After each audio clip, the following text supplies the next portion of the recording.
Hello everyone and welcome back to the Horror Hut. Before you drift off, I thought it would be a nice idea if you could leave a comment to let me know where you are listening from. Right, let's get comfy and relax and let's begin. Story 1, The Unzipping. I had chosen this spot for its seclusion, nestled deep in the forest where the trees grew thick and the underbrush was stubborn, clawing at my boots as I made my way to a small clearing. The sky had been a deep indigo when I set up camp, the last traces of twilight slipping behind the horizon. I had pitched my tent on a patch of moss that felt almost springy underfoot, and for a while, I lingered by the fire, letting its warmth seep into my bones. The woods were quiet, except for the occasional rustle of small animals and the distant cry of an owl, both sounds so familiar and ordinary that they felt comforting. I had gone camping alone countless times, and yet that night, something subtle gnawed at the edges of my comfort. It wasn't fear exactly, more like a prickling sense of being observed, a sensation I had learned to ignore over years of solitude. I brushed it off, telling myself I had pushed too far into the wilderness and that my imagination was simply responding to the shadows. I packed my fire down to glowing embers and crawled into my sleeping bag, listening to the night breathe through the trees. At first, the sounds of the forest were soothing, a lullaby of life beyond human reach. Then, just as I was drifting off, I noticed something odd, a faint, metallic creak like fabric stretching. I froze, straining my ears, trying to place it. The sound seemed impossibly close, right outside my tent. My heart ticked up a notch. Maybe it's just the wind, I thought. The tent flap rustled again, a soft, deliberate movement, and I felt the heat drain from my face. The sound repeated there, then gone, then there again, a slow, careful unzip. My breathing grew shallow. I told myself it had to be an animal. A raccoon, maybe, or a curious fox. But the precision, the almost mechanical rhythm of it, felt wrong. It wasn't clawing or scratching. It was deliberate, intimate. Someone or something was outside, trying the zipper. I told myself to stay calm, to think rationally. I considered simply staying silent and waiting it out. My mind raced through the possibilities: a lost hiker, a prankster, or, God forbid, a criminal. I had my phone, but the signal was non-existent. I could reach nothing, and the isolation that had seemed enchanting hours before now felt suffocating. The zipper hissed again. I could hear it dragging slowly along the tent's fabric. The tent's nylon walls were thin. I could practically feel the pressure of someone's hand brushing against them, testing for weakness. I wanted to scream, to bolt, but my body refused to obey, pinned by fear and disbelief. "Who's there?" I finally whispered, my voice hoarse and small. The movement stopped. Silence. The forest pressed in around me. My pulse thundered in my ears. I told myself that if it was an animal, it would make a sound by now. But if it was a person, I had no plan. Nothing. I had walked into the heart of the woods and carried with me only a backpack and a flimsy tent. I debated my options. I could throw the tent open and confront whoever or whatever was there, but I knew I had no advantage. I could try to slip away into the darkness, but without my flashlight, I would be blind, stumbling among roots and rocks. I decided to wait, holding my breath, trying to convince myself I had imagined it. And then I heard it again, quicker this time. The zipper slid faster, almost impatiently. My stomach dropped. This was no lost camper. This was intentional. My rational mind fought to explain it, maybe a drunk hiker, or someone camping nearby. But even as I tried to reassure myself, the hairs on the back of my neck stood straight, and a low, metallic scrape echoed inside my skull, echoing from the thin walls of the tent. Panic rose in me like a tide. I remembered the small pocket knife I kept in my bag. My fingers fumbled over the fabric, finding it, gripping it like a lifeline. The zipper tugged once more, a final, deliberate attempt. I felt the brush of cold air where the flap lifted slightly, and I knew I could not remain passive any longer. I lunged, grabbing the zipper from the inside, yanking it down with every ounce of strength. The flap exploded outward, and I was met with nothing but shadows. The clearing was empty, the fire long extinguished by the cold night air. My heart hammered, each beat a drum of warning. I stepped outside, knife raised, eyes scanning. The forest was still. I could see no footprints in the damp earth, no movement, nothing but the trees, their branches twisted like skeletal fingers under the moonlight. The rational part of me wanted to convince myself I had dreamed it, that my fear had conjured a phantom. But the zipper's teeth, pressed down and slightly bent where my fingers had struggled with them, told a different story. I gathered my pack silently and unzipped the tent fully. Inside, everything was in order, as if no one had been there. The knife felt absurdly small in my trembling hand, useless against whatever had touched my camp. My mind raced. Was it a person? A spirit? Something else? I couldn't decide, and that uncertainty gnawed at me. I left the tent behind. I ran through the forest, the trees slapping my arms, roots catching my boots, but I did not slow. I did not look back. Eventually, after what felt like hours, I stumbled onto a trail I recognized from my earlier hike. The familiar path brought no comfort. My pulse was ragged, my vision raw from fear, but at least I could see signs of human presence. By dawn, I reached the nearest road, a ribbon of asphalt cutting through the woods. A passing car slowed as I waved frantically. The driver stared at me as if I were insane, but I didn't care. I climbed in, shivering uncontrollably, and did not speak until we were well away from the forest. When I finally told someone the story, they asked if I was certain, if perhaps I had misheard. But I knew the truth. Whatever it was that had unzipped my tent, it had been deliberate, patient, and precise. It had tested me, measured me, and retreated without a trace. I never returned to that campsite. I never wild camped again. And sometimes, when I lie awake at night, I can still hear it, the faint, metallic hiss of a zipper, slow, methodical, and waiting. Story 2, The Tailgater. I had left the office later than usual that night, the clock hands mocking me as I shut down my computer and slipped into the empty streets. The city's neon lights faded behind me as I merged onto the outskirts, the hum of tires on asphalt the only soundtrack to my solitude. My route home was the same one I always took, a long, twisting road flanked by dense trees and the occasional dim street lamp. Normally, the drive calmed me after long hours under harsh fluorescent lights, but that night, a strange heaviness clung to the air, thick enough that I could almost taste it. I just passed the old gas station where the sign flickered sporadically when I noticed a car behind me. At first, it was unremarkable, a black sedan with headlights dimmed as if uncertain, keeping a careful distance. I glanced in the rearview mirror. It remained there. A little too long. I shrugged it off. Maybe another commuter, late for some errand. I adjusted the radio, trying to mask the unease crawling up my spine, and eased into a slower pace. The car slowed as well, narrowing my movements. A prickling sensation rose along my neck. My eyes flicked back and forth between the road and the mirror. Every turn I took, every gentle curve, it followed perfectly. If I slowed, it slowed. If I accelerated, it matched me. The precision felt deliberate, too deliberate. I told myself rational explanations. Maybe it was coincidence. Maybe the driver was lost and following the road exactly like I was. But the way it adjusted so perfectly to me, it didn't feel accidental. I took the next left, a slight bend where the trees grew thick and shadowed the pavement. The sedan followed. I felt a chill, a slow tightening in my chest. My hands gripped the wheel harder, knuckles pale. The thought occurred, what if it's not just coincidence? What if someone's watching me? I tried to laugh at myself, a hollow, short sound that did nothing to calm the rising dread. I reached for my phone, my thumb brushing the screen. No signal. Of course.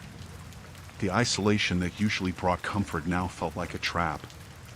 Every bend, every shadow curve seemed magnified. The road stretched like a tunnel of black, the trees leaning inward as if they were watching too. I tested my theory, slowing to 30 miles per hour. The car behind me slowed immediately, maintaining the same distance, almost patiently. My pulse thundered. I tried accelerating sharply, weaving slightly in the lane. It mirrored me perfectly. I tried to rationalize. Maybe a prankster? Some disturbed soul following me from the office? It didn't make sense, yet every instinct screamed danger. I had the keys in my hand, but the thought of pulling over, stepping out, confronting it was unthinkable. I felt trapped, my own movements watched, anticipated. My mind raced through options. I could turn onto the highway, seek other traffic, but the highway was miles ahead. And even if I found others, what would I say? A car is following me, mirroring me perfectly? It sounded insane. I was alone, and the dark, twisting road stretched behind and ahead of me like a waiting maw. Then the headlights shifted slightly, brightening in a sudden flare. A sense of menace crystallized in my chest. This was no ordinary tailgater. This was deliberate, patient, and, most terrifyingly, informed. Whoever or whatever was behind me, knew the road, knew how I drove. The thought struck me like a blow. This wasn't random. It was personal. Panic surged. I glanced at the speedometer. I couldn't outrun it. Every escape route I thought of, the highway, a side road, even turning back, was futile. The car adjusted to every change, anticipating, synchronizing. My hand shook on the wheel as I forced myself to breathe. Then I remembered the old ranger station about 5 miles back, abandoned now, but still a building. I could reach it. I could maybe lock myself inside. Desperation gave me focus. I swung the wheel sharply, heading for a dirt pull-off near the station. The black sedan followed without hesitation. My stomach dropped. It didn't hesitate. It didn't hesitate at all. I hit the brakes hard as I reached the station's decaying structure, the tires skidding on gravel. Heart hammering, I threw the car into park and scrambled out. The night was thick with silence, broken only by the hum of the engine behind me. I ran to the rusted doors, yanking at the handle. It held. I stumbled inside, listening. Outside, the sedan idled at the edge of the clearing, headlights cutting through the shadows. I held my breath, pressed against the cold wall, watching. After what felt like eternity, the engine revved and the car slowly backed down the road, disappearing into the blackness. I didn't move until dawn, trembling, too terrified to even think of leaving. When morning came, I walked back to my car, checking every inch for damage, every shadow for signs. There was nothing but my shaking hands and a lingering sense of violation.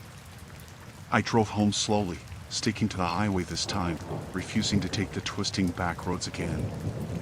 I never saw the black sedan again, but I could not shake the memory of it. It had followed me, anticipated me, mirrored me, as if it had been inside my mind. Rational explanations failed. Logic failed. And I knew, somewhere deep down, that night on that deserted road had been a test, and I had been lucky to survive. Story 3, The Hooded Man. I had been working the night shift at the petrol station for almost 3 years, and by now, the routine had become a kind of hypnotic comfort. The hum of the fluorescent lights, the faint smell of petrol, and the occasional chime of a customer buying snacks or fuel, all of it was ordinary, almost soothing in its predictability. That night, though, the ordinary began to fray at the edges. It was past midnight, the quietest hour when the streets outside seemed to hold their breath. I sipped lukewarm coffee behind the counter, watching the CCTV monitors with lazy familiarity. Most nights, I barely looked at the screens. Nothing ever happened. The odd car came and went, the odd person walked by, and that was it. I leaned back in my chair, the vinyl creaking under me, and let my eyes drift over the monitors. Then I noticed him. At first, I thought he was just another late-night pedestrian. A man in a dark hoodie, standing outside near the far end of the forecourt, hands in pockets, head down. Nothing suspicious, yet something about the way he stood, still and unmoving, felt wrong. I frowned, nudging the monitor to zoom in. He didn't move. Not a step. Not a glance. Just stood there, facing the building. I shook my head. Probably a drunk or someone waiting for a ride. I returned my attention to the register, trying to convince myself I was imagining it. But after 10 minutes, my gaze flicked back to the screen. He hadn't budged. 15 minutes. I began to feel a tightening in my chest. He was standing in a blind spot, just beyond the coverage of the CCTV cameras, the area that always made me slightly uneasy. I checked the feed from every angle. Nothing. Just the empty forecourt. And yet, I knew he was there. 20 minutes passed. The fluorescent lights hummed overhead. The coffee had gone cold. I told myself he was harmless. Rational explanations, he was pacing himself, taking a break, waiting for someone. But the longer I watched, the heavier the unease became. My skin prickled as if the air itself had thickened around him. I tried to engage in ordinary tasks, restocking shelves, wiping counters, but every movement made me glance back at the monitors. Every glance revealed the same thing. He hadn't moved an inch. I began to notice small, unsettling details. His hoodie was pulled low over his face, and I couldn't make out a single feature. His hands were tucked inside, and sometimes, just barely, I thought I saw him tilt his head, listening. I tried to shake it off. Maybe it's a mannequin someone left outside. Maybe my eyes are playing tricks on me in the low light. 35 minutes. I could feel sweat pooling along my spine. My heart thumped in irregular bursts. My hands trembled slightly as I reached for the walkie-talkie to call the manager, then froze. The manager would ask why. He would say I was overreacting. I swallowed hard, telling myself to keep calm. I returned to the counter and tried to act normal. The door chimed once as a car pulled in, but it was empty, someone long gone before I could reach them. I glanced back at the monitors, and that's when I noticed something I hadn't before. His position hadn't shifted in nearly an hour, yet the shadows around him had moved. The streetlight above flickered occasionally, and each time, it revealed a glimpse of something unnatural in his posture, too rigid, almost like he was waiting, not just standing. His presence had begun to dominate the space. The air on the screen seemed heavier. I could almost feel it pressing down. I tried to convince myself it was fear talking. I was alone, exhausted, working a night shift that turned the mundane into paranoia. But the hair on my arms and the back of my neck stood straight, and a cold sweat coated my forehead. I could not ignore it any longer. Finally, I stepped out from behind the counter, convincing myself I would catch him in the act, maybe confront him, maybe just scare him away. I walked toward the sliding doors, the floor tiles cold beneath my feet, each step echoing too loudly in the empty space. And then I saw him, not just on the monitor, but in the forecourt. Standing exactly where I had seen him before. Only now, he wasn't facing the building. He was looking straight at me. I froze. His hood still obscured his face, but I could feel the intensity of his gaze, a weight that seemed to pierce through the glass. I could see the slight rise and fall of his chest, slow and deliberate. I wanted to speak, to demand an explanation, but my mouth was dry. My body refused.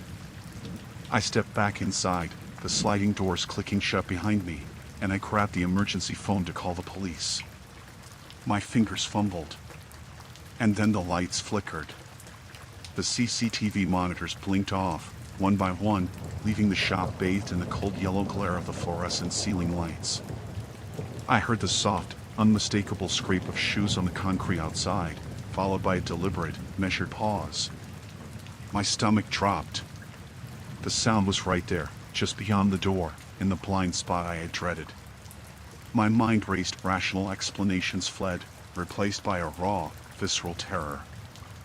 I picked up the heavy metal rod I kept under the counter, the only thing I had between me and him. My pulse was a drum in my ears. And then the door handle moved. Slowly. Deliberately. I swung the rod with everything I had, and the glass shuddered, but there was nothing there. Silence. Cold, heavy, suffocating silence. I backed away, toward the corner of the shop, as if hiding could protect me from the impossible. Minutes passed. I could hear nothing beyond my own ragged breathing. When I finally dared to look outside, the forecourt was empty. Not a trace. No footprints, no car, nothing.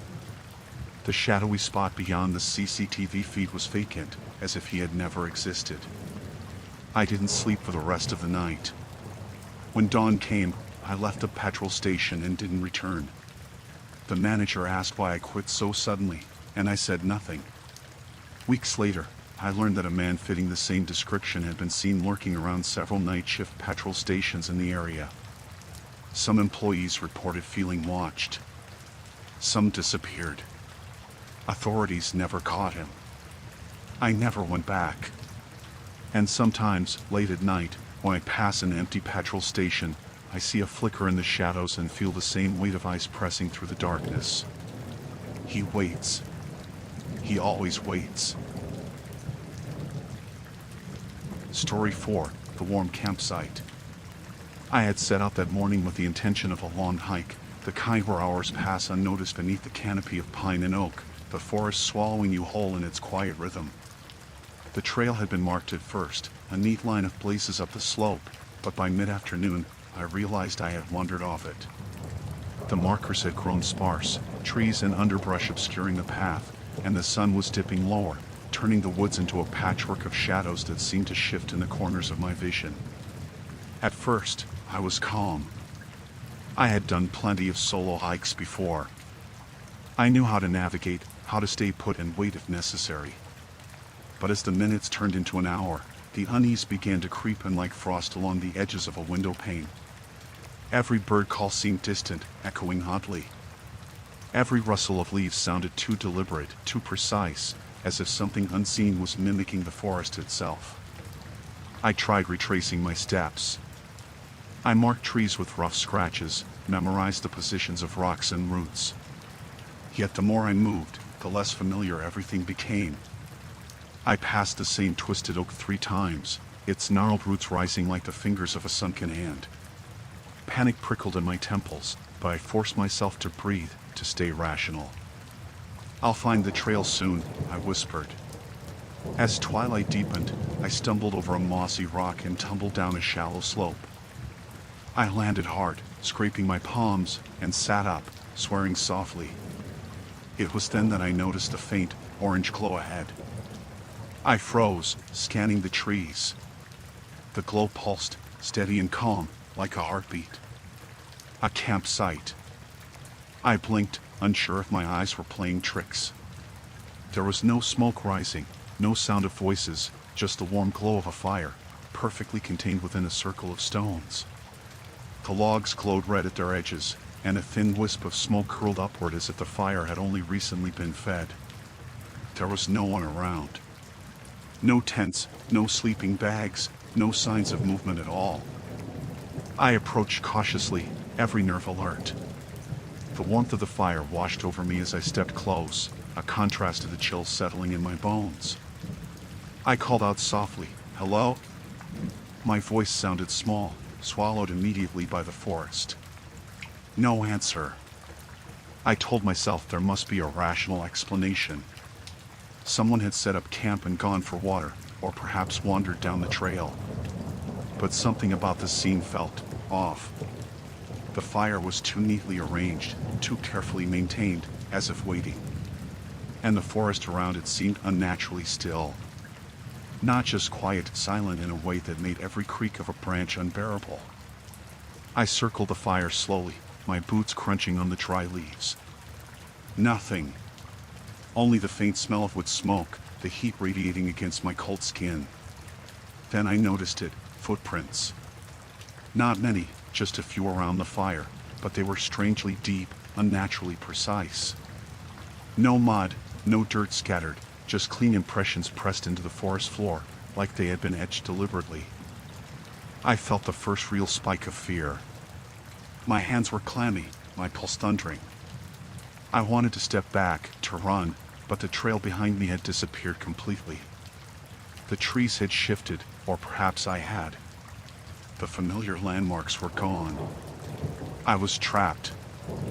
I sat on a nearby log, forcing myself to breathe, trying to make sense of it.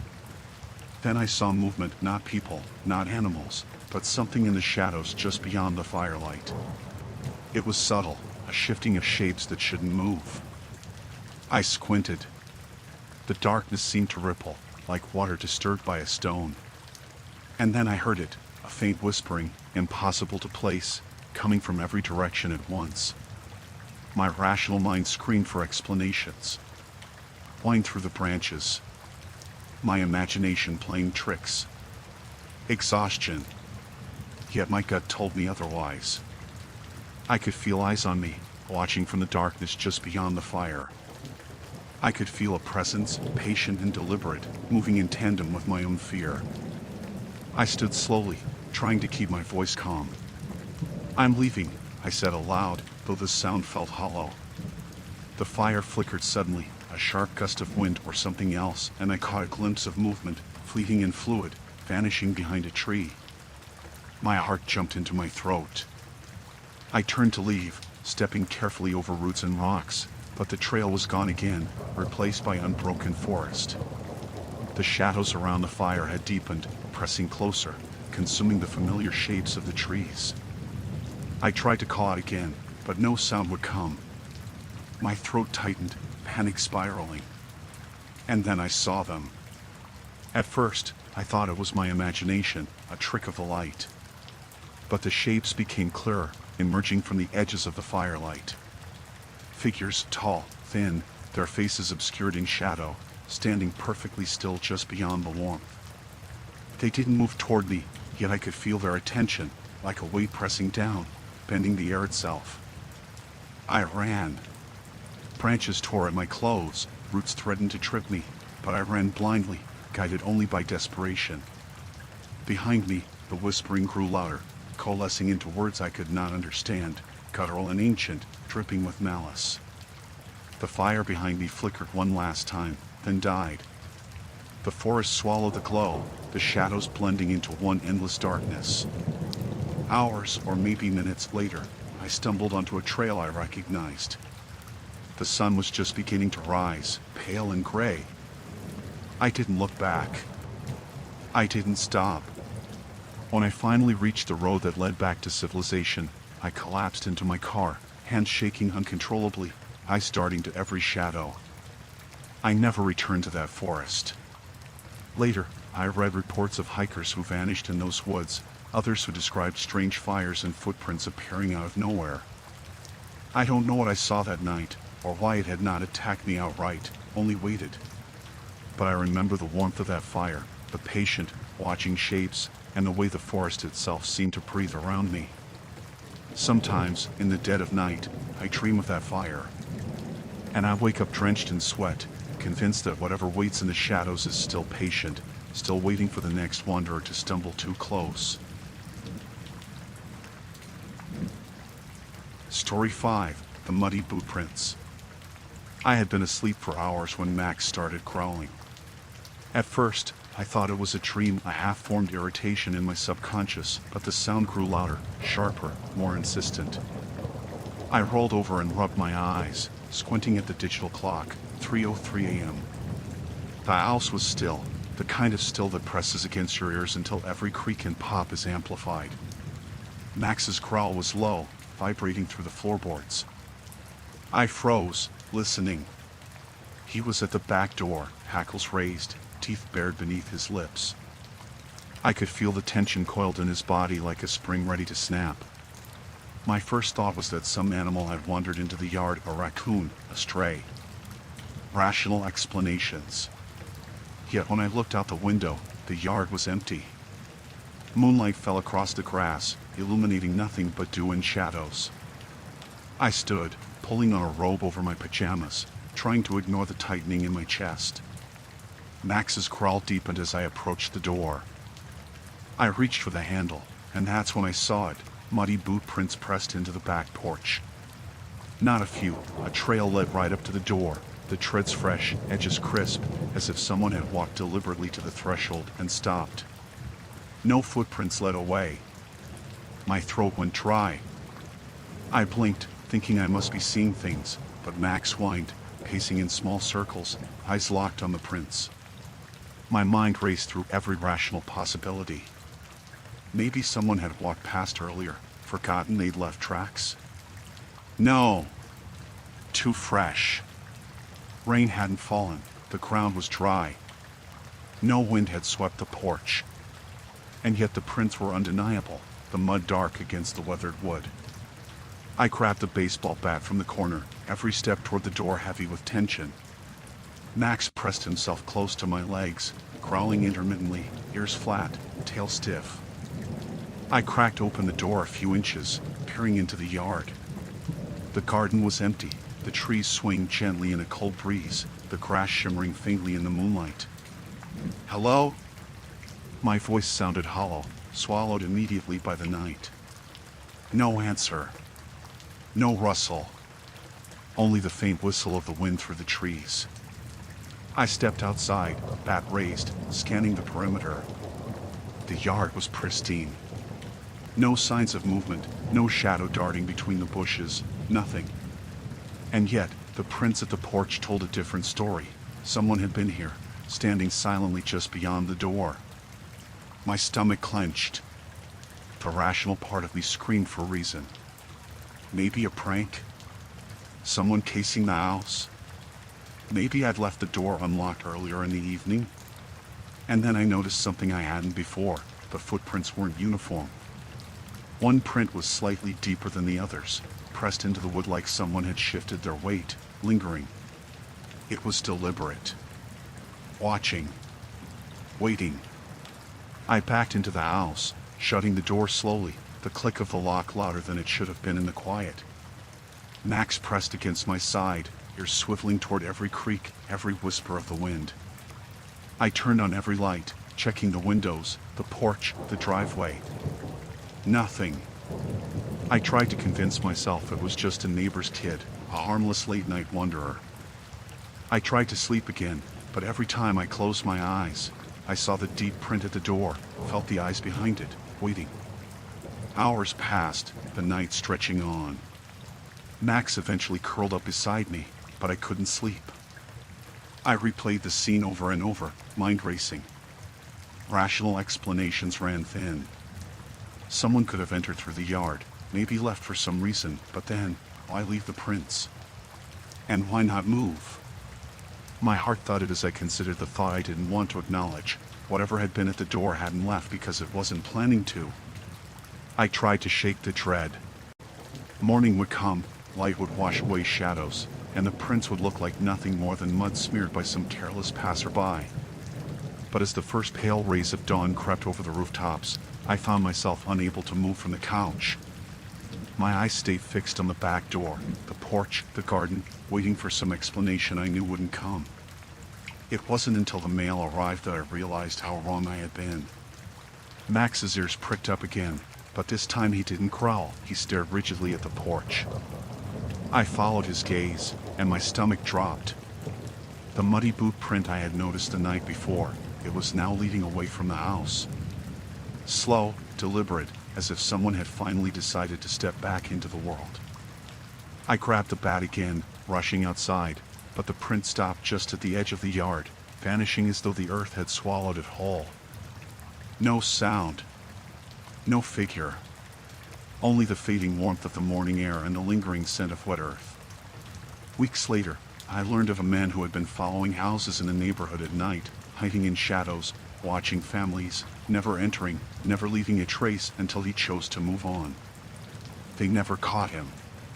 They only found his tracks in the mud outside homes, always fresh, always deliberate, never consistent, as if he could appear and disappear at will. I never stayed home alone after that. Max always slept close to the back door, ears perked, tail stiff, watching the night. And sometimes, in the dead of night, when the wind rustles just right, I swear I can hear the soft press of boots on wet wood, circling the house, waiting for the moment I least expect. I don't know if he ever wanted to enter. I don't know if he ever even existed in the ways I understood. But I know the truth of the footprints. He had been there, he had watched, and he could come again. Story 6, The Stranger Offering a Ride. I had been driving for hours, the empty stretch of road unfolding like a ribbon through the barren landscape. The sun had dipped below the horizon hours ago, leaving a bruised sky and a rising cold that seeped into the car's interior. My plan had been simple: drive through the night, make it home before dawn. But plans rarely survive long in the middle of nowhere. It started as a sputter, a hesitation in the engine I ignored at first. The car coughed, shuddered, and then died completely, the dashboard lights flickering once before extinguishing. I turned the key again, nothing. Panic rose in the pit of my stomach. I was alone, miles from the nearest town, no cell signal, no street lights, only the endless dark stretching in every direction. I grabbed my phone, hoping for some connection, but there was nothing, no bars, no calls, not even the faintest indication that anyone else might be near. I leaned back in my seat, staring out at the black road, trying to calm myself. The only sounds were the wind brushing against the car and the faint rustle of something in the roadside brush. My mind offered the usual rationalizations. The battery could have died, the fuel line could be clogged, someone might come by eventually. And then I saw the headlights. At first, I thought I was imagining it, a trick of the dark. But the lights grew closer, piercing the night with deliberate clarity. A car pulled up slowly behind mine, headlights dimmed, engine idling. I froze, hand trembling over the door handle. The car stopped a few feet away, a shadowed figure visible behind the wheel. He got out. The man was tall, broad-shouldered, wearing a dark jacket and jeans. His face was obscured by the brim of a hat, the shadow of the night swallowing most of his features. Yet there was something unsettling in the way he moved, slow, deliberate, measured, like a predator circling. Car trouble? His voice was casual, almost friendly, but it carried an undercurrent I couldn't ignore. "Yes," I said, forcing calm into my voice. I think it's dead." He nodded, stepping closer, too close. "I can help you. You shouldn't stay out here alone. Cold, dangerous. Come on, get inside. My car's warm." I laughed nervously, a short, brittle sound. "No, thank you. I'll wait for someone to pass by." He tilted his head, studying me, and a smile crept across his face, slow and unnatural. "You won't want to wait. Not out here. Not alone." Rationality fought to assert itself. He was just trying to help. Perhaps he had tools, maybe a tow line. But instinct screamed otherwise. Something in the way he stood, the way his eyes seemed to follow every micro-movement I made, set my nerves on fire. "I'm fine, really. I can manage." He stepped even closer, and I noticed his hand resting casually near his pocket, where a flashlight or worse might be. I shook slightly, gripping my keys like a talisman. "Please. I'm okay. I'll figure something out." The smile widened, slow and deliberate, teeth flashing in the dim light. "It's not safe out here. Not for someone like you. Come on, get in. You'll see." My heart raced. Each rational thought was countered by a spike of primal fear. Something wasn't right. He wasn't just offering help. He was insisting, pressuring. There was a weight in his gaze that felt like it could crush me if I didn't comply. I glanced back down the road, black, empty, infinite. My car, a half-finished meal of metal and wires, offered no sanctuary. The only movement in the world was him. I swallowed hard. I had to act. I pretended to reach for my phone. "Let me just call for a tow," I said, keeping my voice steady. "They'll be here in a few minutes." He didn't move back. Didn't blink. "Call them? Won't be here in time. You'll freeze. Come on, just get in." I knew I had to run. I gripped my keys, fumbled with the door, and flung it open, stepping back toward the ditch that ran alongside the road. I bolted, heart hammering, adrenaline screaming. Branches tore at my arms, roots threatened to trip me, but I didn't stop. I could hear him behind me, shuffling, not running, but methodical, each footstep perfectly paced to follow. I stumbled into the darkness, lungs burning, until I reached a small bridge over a creek. The sound of running water was a lifeline. I paused for a heartbeat, listening. Nothing. Just my ragged breathing. I turned, terrified, and the man was there, standing at the edge of the road, watching. He didn't move. Just waited. His hat tipped, his smile wide and unnatural, and for a moment, the world seemed to still, the night itself holding its breath. I realized then that this wasn't about fixing a car. This wasn't a kindness. It was about control. He wanted me to obey, to step into his vehicle, to vanish into the darkness with him. I shivered violently, forced myself to run again, deeper into the forest lining the road, guided only by instinct. Hours later, I found a highway. Cars passed, bright lights cutting through the pre-dawn haze, horns blaring as I waved frantically. One of them slowed, and I sprinted toward it, shouting, gasping, my voice breaking under fear and exhaustion. The driver opened the door, staring at me with wide eyes, and I practically fell into the seat. I didn't stop trembling until I reached the next town, safe under the fluorescent lights of a 24-hour diner. I reported the incident to the police, gave them what description I could, but by the time I returned to the area, there was no sign of him. No car. No footprints. Only the memory of his insistence, his smile, and the way the night itself seemed to bend around him. Weeks later, I read of a missing persons report in a neighboring county. The details were vague, but the circumstances alone, stranded on a remote road, a stranger offering help, matched too closely. I don't know what became of him, and I don't want to. I keep my car in top condition now. I check the weather, the fuel, everything. I avoid isolated roads after dark. And sometimes, when the wind whistles across an empty highway, I imagine headlights in the distance, a smile in the shadows, waiting for the next traveler foolish enough to believe someone out here is simply being kind. I survived, but the memory follows me. It waits in the quiet stretches of night, patient, deliberate, and infinitely dangerous. Story 7, The Children's Laughter. I had been hiking all day through the national forest, my boots coated in mud, my backpack heavy with water, snacks, and the gear I insisted I'd never forget.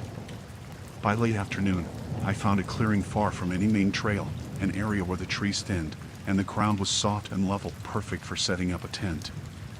The sun slanted through the canopy in golden beams, and I felt a rare kind of peace, the sort that comes from being miles from anyone or anything. I pitched my tent with the usual methodical routine, hammering stakes and securing guy lines, letting the repetitive motions calm my mind. I boiled water for dinner over my small stove, the hiss of the flame and the scent of instant noodles grounding me. The forest was quiet, save for the rustle of leaves and distant birdsong. I had this sense of ownership, as if the woods had temporarily agreed to exist solely for me, a fragile bubble of solitude. Night fell quickly. The sun disappeared behind the trees, and the forest swallowed the clearing in shadows. I crawled into my sleeping bag, zipped the tent just enough to keep the chill out, and lay back, staring at the faint outline of branches through the nylon walls. Max, my small terrier mix, curled at my feet, his ears twitching occasionally as he sniffed the air. That's when I heard it. Soft, faint, and impossibly clear, the sound of children laughing. I froze, my hand pressing against Max to steady him. The first laugh was high-pitched, giddy, fleeting, as though it belonged to a group of kids chasing one another in the dark.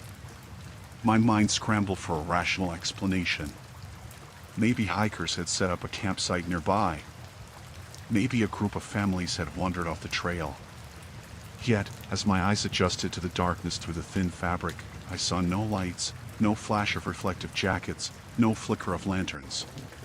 The nearest campsite marked on the forest map was miles away.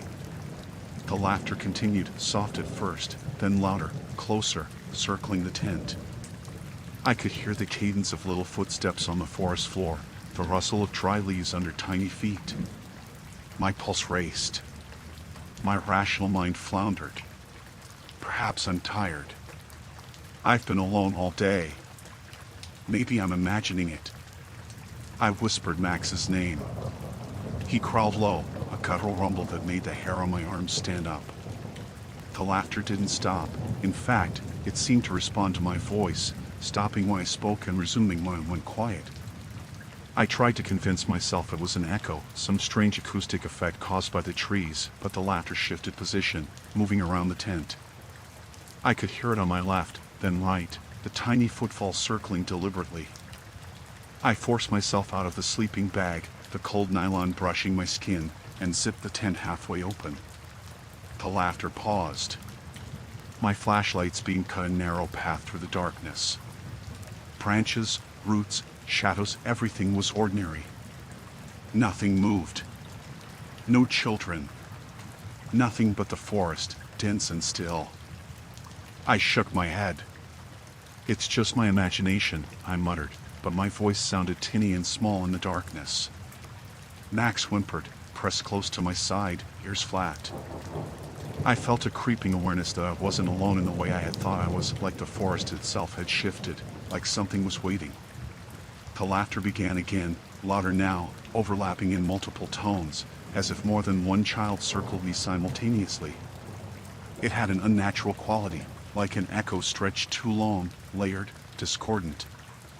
I could swear I heard whispers between the laughs, words I couldn't understand, gibberish or some language I didn't know. Panic rose, a cold wave that made my fingers tremble on the flashlight. I considered leaving, but my rational mind froze with fear. The forest was dense, leaving the clearing meant stumbling blindly through roots and rocks, potentially falling, getting lost further. The laughter moved closer to the tent, and I could hear it directly outside the thin nylon walls, soft thumps on the dirt, brushing against the sides. My heart pounded so loudly I thought they might hear it. I tried to call out. "Hello? Who's there?" My voice cracked. Nothing but silence and the rustle of leaves. Then a high-pitched giggle, almost directly behind me. I spun, flashlight sweeping the empty clearing. Shadows moved, but nothing solid emerged. Max barked furiously, teeth flashing, but even he seemed uncertain. The fear became a physical weight, pressing on my chest. I zipped the tent fully closed and pressed against the back wall, flashlight in hand, scanning through the tiny peephole. And then I saw them. Tiny shapes no taller than 2 feet glimpsed between the trees. They moved too fast, darting in unnatural, jerky motions. Their faces were obscured, or perhaps featureless, but the way they shifted and danced in the shadows carried a malicious intelligence. I froze, realizing the laughter was not accidental, not playful, it was deliberate. It was meant to draw me out, manipulate, terrify. I considered running, screaming, anything, but my body refused. I was rooted, trapped by the sheer impossibility of what I saw. Max whimpered again, pressing close to me, but even he refused to leave my side. The shapes stopped suddenly, freezing in unnatural poses, heads tilted toward me, silence pressing down. Then, a single, slow clap echoed from the darkness outside the tent. One small hand, too long, too pale, tapped against the nylon wall. I screamed, grabbed my flashlight, and bolted, yanking the tent door open. Max leapt beside me, barking furiously. I ran blindly through the trees, branches clawing at my clothes, roots threatening to trip me, adrenaline fueling my escape. The laughter followed, overlapping, echoing from every direction, until I stumbled onto the trail I had intended to hike the next morning. By the time the first pale light of dawn touched the forest floor, I was out of the woods. I didn't stop running until I reached the main road, and when a passing car slowed, I flagged it down, shaking uncontrollably. The driver stared at me, bewildered, but I couldn't speak, couldn't explain. Only point back toward the forest, where shadows lingered in the corners of my vision. I never returned to that campsite. Maps, guides, even ranger records confirmed there were no families in the area, no other hikers that night. And yet, the memory of the laughter, the rapid, deliberate footsteps, and those shadowy, impossible figures, featureless, darting, intelligent, remains vivid. Some nights, I lie awake and swear I can hear the echoes of giggles just beyond the walls of my house. Max curls close, ears twitching, and I know they wait, patient and deliberate, for the next wanderer who ventures too far into the quiet. I survived, but I am never alone in the dark. Story 8. The Man Following. It was just past 11 when I left the pub, the streets slick with rain and glimmering under the dull glow of streetlights. I had been visiting an old friend, catching up over a few pints, nothing unusual. The city was quiet for a Friday night, the kind of empty that makes every sound, footsteps, distant engines, the clatter of a sign in the wind feel exaggerated. I pulled my coat tighter and headed down the side streets, the familiar route home unfolding like a path I had walked hundreds of times. I noticed him first in the reflection of a shop window. A man, tall, hooded, hands buried in the pockets of a dark coat. He didn't do anything, just walked, keeping pace a little behind me. I squinted, trying to place him, a passerby, someone I hadn't noticed in the crowd. But as I took the next turn, a small lane I used to shortcut around a block, I realized he followed. My pulse quickened, but I told myself it was coincidence. London is a big city, streets twist and fold back on themselves. I could have imagined it. Maybe he was heading the same way, maybe he lived nearby. I shook my head, laughed at my own paranoia, and kept walking. The second turn was a narrow alley between two brick buildings, the kind that smelled faintly of damp and old smoke. My boots echoed on the cobblestones. When I turned again, glancing over my shoulder, he was there. Same figure, same hood, same deliberate pace. My rational mind raced. Maybe he was just walking the same route. Maybe he had errands nearby. Yet something about the symmetry of it, the way he appeared at 3 consecutive turns, made my skin crawl. I stopped at the corner, pretending to tie my shoelace. He slowed too, his shadow stretching along the brick wall like an extension of him. I forced a laugh, glanced up casually, and he froze. No casual glance, no hesitation, just that stillness, like a predator waiting. My heart thumped against my ribs, a loud, insistent drum. I moved again, faster this time, toward a larger, busier street. Cars passed, splashing puddles along the curb, and I tried to blend into the crowd. But as I turned for the third time, an intersection I knew like the back of my hand, he was there again. Same hood, same posture, same slow, deliberate stride. My mind screamed for explanation, but none came. Rationality slipped, leaving only dread. I ducked into a side street, hoping to lose him, hoping for a break in the symmetry. The narrow lane smelled of damp bricks and the faint tang of old garbage. I could hear my own breathing, sharp and ragged, echoing against the walls. Somewhere down the alley, there was a faint footstep, a soft, deliberate sound, matching my own pace. I stopped abruptly. So did he. My breath hitched. I considered running, but the alley was enclosed, the walls close, my escape limited. I turned slowly, shining my phone flashlight in all directions. Empty. Nothing. Just shadows stretching and folding in the weak light. Yet the feeling remained he was there. Watching, waiting. Patient. And impossibly still. I forced myself to walk again, this time with purpose, head down, trying to ignore the echo of footsteps behind me. Every step I took, a faint sound followed, perfectly timed, perfectly matched. My rational mind ran through possibilities: a mugger, a lunatic, a prankster. But none of them could explain the precision. The pattern. The way he mirrored me, turn after turn, stop after stop. I took a sharp turn onto a broader street, one with a few cafes still open and a neon glow in the distance. I thought for a moment that maybe the lights, the people, would break the spell. I slowed at the crosswalk, hoping to let a car pass, needing a distraction. And yet, even there, the shadow lingered. I couldn't see his face beneath the hood, couldn't see any detail, but the outline was unmistakable. Panic began to claw at my stomach. I ducked into a small, convenience store, trying to act casual, hoping he wouldn't follow. The bell above the door jingled, and I let out a silent sigh. Inside, fluorescent lights hummed softly over shelves of canned beans and detergent. I watched the entrance from behind the counter, pretending to browse. Minutes passed. Empty. No hooded figure. I debated leaving.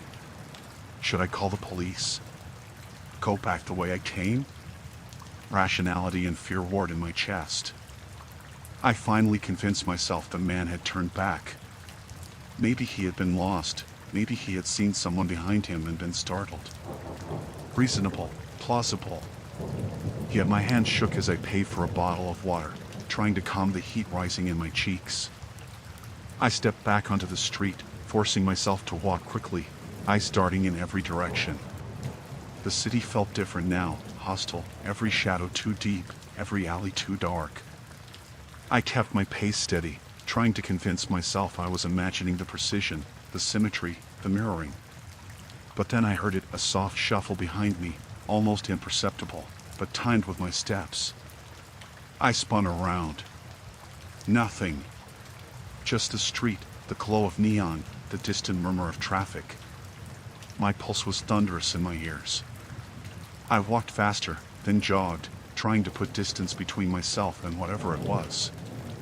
The next turn took me onto a park path, lined with trees that clawed upward, branches tangled against the night sky. I slowed for a moment, listening. Footsteps. Behind me.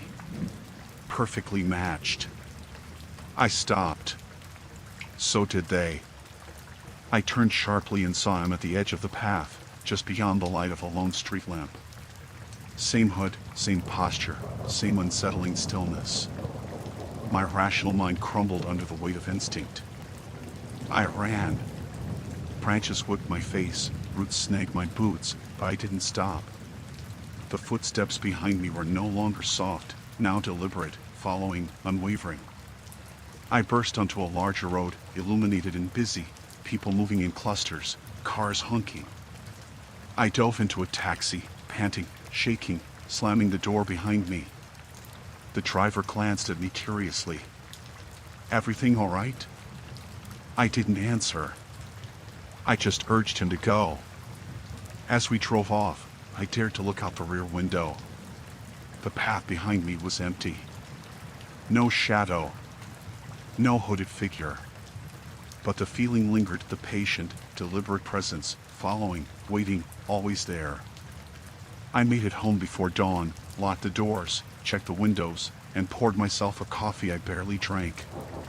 Rationality returned slowly, but the memory of those mirrored steps, those stops perfectly timed with my own, gnawed at me. Weeks later, I read about a string of disappearances, all in similar neighborhoods, all at night, all involving reports of a hooded man who followed without speaking, perfectly matching his victim's movements before vanishing. I had survived, but I could never walk alone at night again. And sometimes, when the wind whistles along the empty streets, I swear I can hear him, just behind me, waiting for the next turn. Story 9, The Elevator.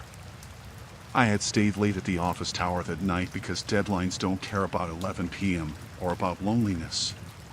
The fluorescent lights of the 27th floor flickered faintly, buzzing intermittently, a sound that felt almost sentient in the quiet. The hum of the air conditioning was the only constant, blending with the occasional creak of the building settling, a reminder that I was alone. Well, supposedly alone. I sat at my desk, the glow of my monitor illuminating the paperwork spread around me. Emails answered, spreadsheets updated, but the pile of work never seemed to shrink. I rubbed my eyes, the skin tight and dry. My watch said 11:16 p.m. The elevators had been silent for hours. The doors never opened unless someone called them. I was the only one on the floor, everyone else had gone hours ago. I leaned back in my chair and let my mind wander. The office was normal, beige walls, glass partitions, chairs neatly tucked beneath desks. Nothing extraordinary, nothing that would make me uneasy in the daylight. But at night, the same familiar space becomes a cage. Shadows pooled in corners where the light didn't reach, and every reflective surface, windows, polished desks, a chrome handle, seemed to deepen the darkness. That's when I heard it, the soft, metallic ding of the elevator. I froze, fingers hovering over the keyboard. My stomach flipped. I hadn't called it. I hadn't pressed the button. The sound echoed off the walls, low and deliberate, like a signal rather than an accident. My first thought was that maintenance might be working late, a technician moving between floors. I tried to shake off the unease, but the elevator doors began to slide open, slow, mechanical, and perfectly aligned with the floor I was on. Empty. I exhaled sharply, my shoulders tense. Maintenance, I muttered to myself. Rational. Reasonable. I told myself the night staff might be inspecting the floors, that the elevator system had quirks. I was tired, overworked, maybe imagining patterns. Yet, even as I tried to calm my racing mind, the space between the elevator's threshold and the floor felt wrong. Too still. Too quiet. I returned to my desk, attempting to focus. But I could feel it, the subtle shift in the room. The air seemed heavier. The shadows deeper. My monitor reflected a pair of faint, irregular movements behind me, and I spun. Nothing. Just my chair, my pile of files, my reflection in the glass. I shook my head, tried to focus on work. The clock ticked slowly, each second a drumbeat in my ears. Then, another ding. The elevator doors. I didn't hear them move. They were just open. Wider this time. And I knew, with a sick certainty, that no one had called it again. My rational mind scrambled for explanations. The building's security cameras? They were probably offline for the night. Maybe the elevator had a mechanical glitch. Maybe I'd imagined it. I told myself it was impossible for anyone to reach my floor without the security panel unlocking it. But instinct pressed against my skull with insistent urgency. I wasn't imagining it. I stood, cautiously, and walked toward the elevator. The carpet muffled my steps. My reflection shimmered in the stainless steel doors. As I drew closer, I noticed a detail I had ignored. The elevator floor was not the bright beige it usually was. It was dark, almost black, the overhead lights out, leaving only the faint glow of the call panel. The metal walls reflected something wrong. A figure. I froze, hand trembling on the door frame. The reflection wasn't clear, more a shadow than a person, but I could feel eyes, if not literal, then metaphorical, pressing into me. Waiting. I backed away slowly, and the figure seemed to tilt its head in response. Hello? My voice was brittle, echoing oddly through the empty office. No reply. Only silence. The elevator remained open, empty yet oppressive, a void that seemed to inhale the air around it.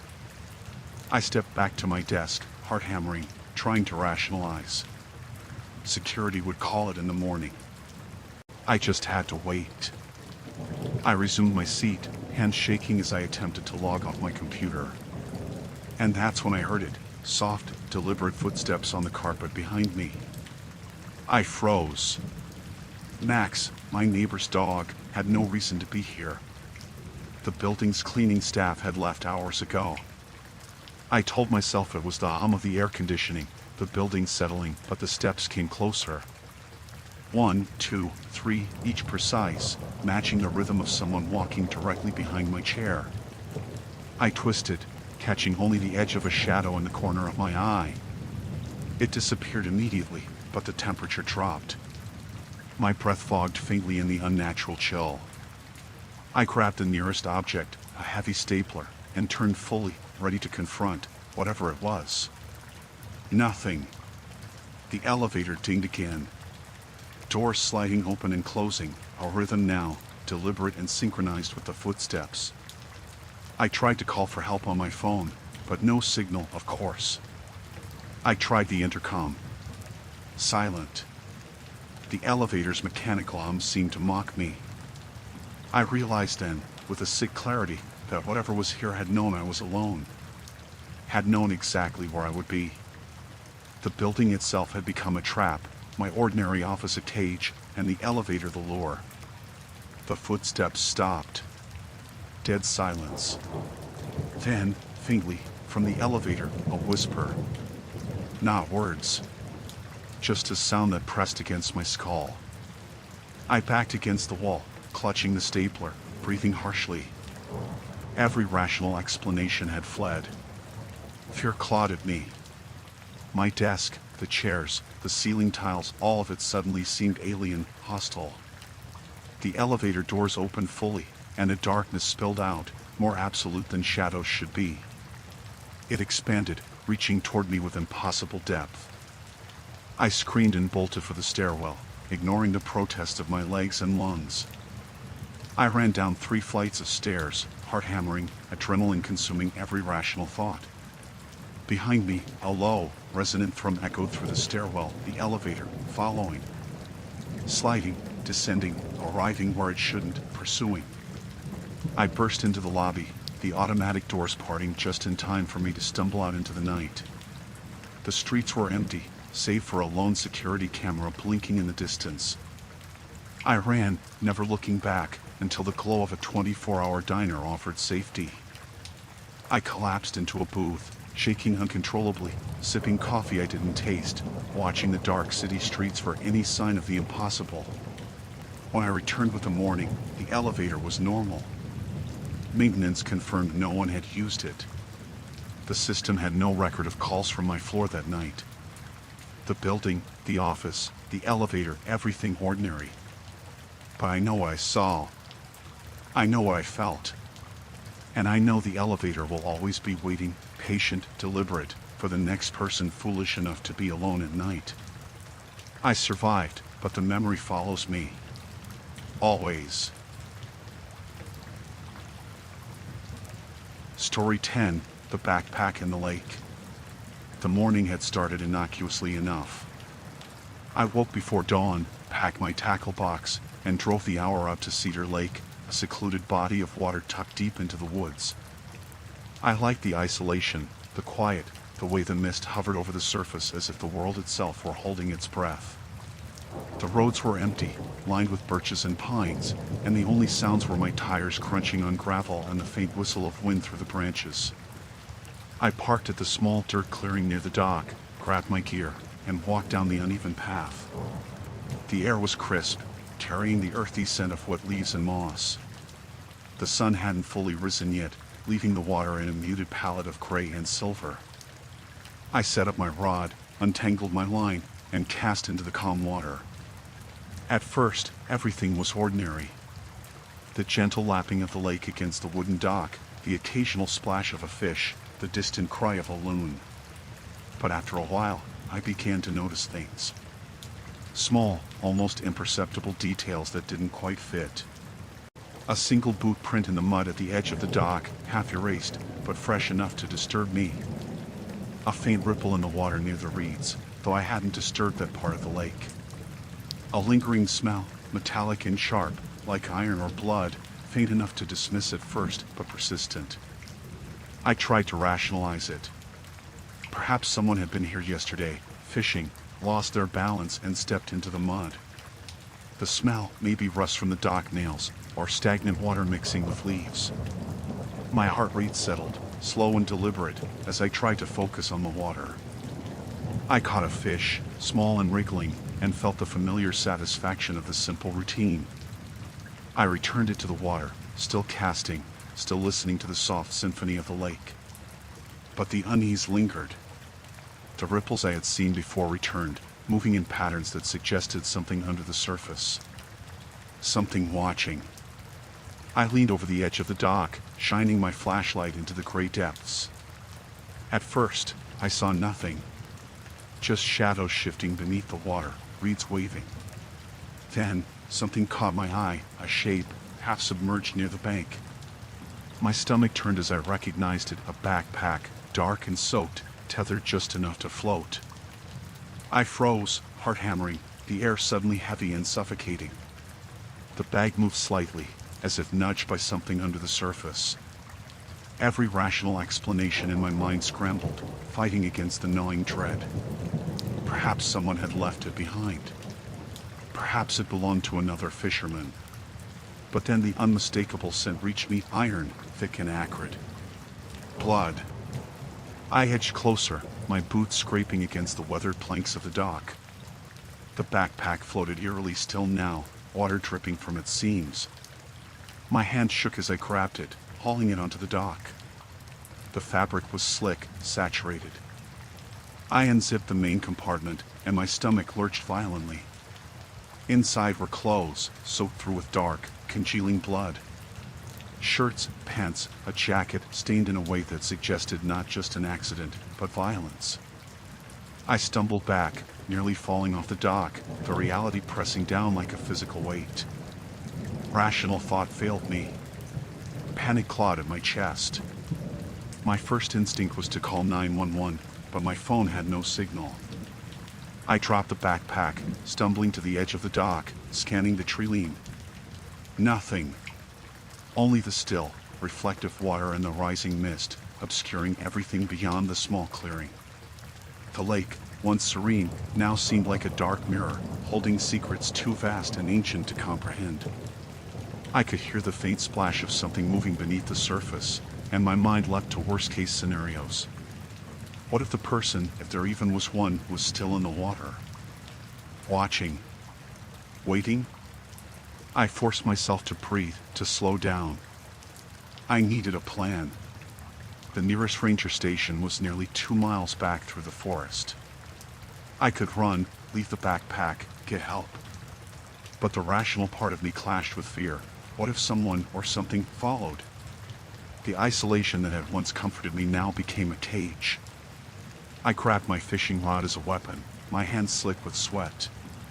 Slowly, I approached the edge again. The water rippled, faintly, almost teasingly. I could see nothing now, only shadows shifting. I realized then that the backpack had been weighted down in a particular way, almost as if it had been deliberately placed in the water. But why? And by whom? A rustle behind me snapped my head around. The trees shivered in the breeze, or maybe something moved within them. I could hear it, a footstep on fallen leaves. Another. Then silence. My breath hitched. Whoever or whatever had left the backpack was still here, somewhere in the misty forest, watching. I had to move. I sprinted along the path back to the road, boots slipping in the mud, heart hammering. My ears strained for any sound, every snap of a twig sending a jolt through my body. When I finally reached the clearing where I'd parked my car, I was shaking uncontrollably. The backpack, still half submerged in the distance, remained. I drove the winding roads back to the main highway, finally spotting lights of the first open gas station. I pulled over, gasping, trying to calm my racing thoughts. I called the police, reporting the incident, my voice trembling so violently I could barely be understood. Officers later confirmed that a missing person report matched the description of the clothes. A young man had disappeared while camping near Cedar Lake. No other witnesses, no evidence beyond what I had found. I never returned to the lake. The memory of the cold, slick fabric, the smell of blood, and the eerie stillness of the water that hid secrets too vast to confront follows me wherever I go. I can't fish anymore. I can't drive past isolated lakes without gripping the wheel too tightly, imagining shadows moving beneath the surface. I survived, but Cedar Lake never lets go of its secrets. Story 11, The Stranger Knocking. The night was quiet, quieter than usual, and I liked it that way. My apartment sat on the 4th floor of a brick building, the kind with squeaky elevators and thin walls, but at 10 p.m. everything felt empty, suspended, almost sacred. I had spent the evening reading, a cup of tea beside me, the lamp casting a warm pool of light across my living room. Outside, the streetlights hummed faintly, painting long shadows across the pavement, and the occasional car passed with a soft roar, fading almost instantly. I was about to turn off the light when I heard a knock at my window. A soft, hesitant tap, like a cautious question. My heart skipped a beat. The window overlooked the fire escape, narrow and old, with rust eating through the metal. I rose and peered through the blinds. A man stood there, hooded, his face obscured in shadow. The glow from the street lamp behind him cast his silhouette into a dark, featureless shape. "Hi," he said, his voice rough, low, but not overtly threatening. "Can I use your phone?" My first reaction was disbelief. A stranger on a fire escape at night, asking to use my phone. My apartment wasn't on the ground floor. Why here? Why now? "No," I said firmly, stepping back. "I'm sorry. I can't." The man nodded slowly, almost respectfully, and I thought maybe it would end there. He remained silent, watching me, hands in his pockets. I could feel my pulse in my ears. Something about his stillness made the air heavy. Then I noticed it. Another shadow. Larger, darker, moving just behind him, slinking along the edge of the fire escape, against the wall. At first, I thought it was my imagination, perhaps the hood casting a longer shadow, the streetlight exaggerating shapes. But the movement was deliberate, separate from the man in front. It shifted in a way no natural shadow would, crawling along the brick with an almost liquid grace. I backed away from the window. My mind tried to rationalize. Maybe it was a passerby walking past, a trick of perspective, a branch brushing the wall. But even as I told myself this, the shadow shifted again, peering around the first man, its head tilting unnaturally, slow, deliberate. My skin prickled. My stomach knotted. The stranger's voice broke the silence, soft and insistent. "I really just need to make a call. Please." "No," I said again, firmer this time. My fingers hovered over the blinds, ready to slam them shut if necessary. But before I could move, the shadow behind him detached, stepping fully into view. I could see it now, tall, impossibly thin, its limbs long and crooked, head hanging slightly, as if gravity had no effect on it. Its face was featureless, smooth, yet somehow aware, somehow intelligent. It mirrored the man's posture but did not breathe, did not blink, and yet it radiated attention, focus, and intent. I stumbled backward, tripping over the corner of the rug. The man in the hood shifted his weight slightly, but did not move toward me. The shadow, however, tilted its head in tandem, a mirror image of deliberate observation. My pulse pounded in my ears, heart racing as my mind alternated between disbelief and sheer terror. I wanted to scream, to call for help, but my throat had gone dry. I grabbed my phone, pretending to dial 911, though I wasn't sure I could form words. The shadow flinched subtly, the hooded man taking a half step backward, as if my movement had broken an unspoken pact. Yet the presence remained, a palpable weight outside my window, stretching beyond explanation. I cursed myself for living so high up, thinking it would be safe, thinking walls and elevation could protect me. I knew then that logic didn't matter.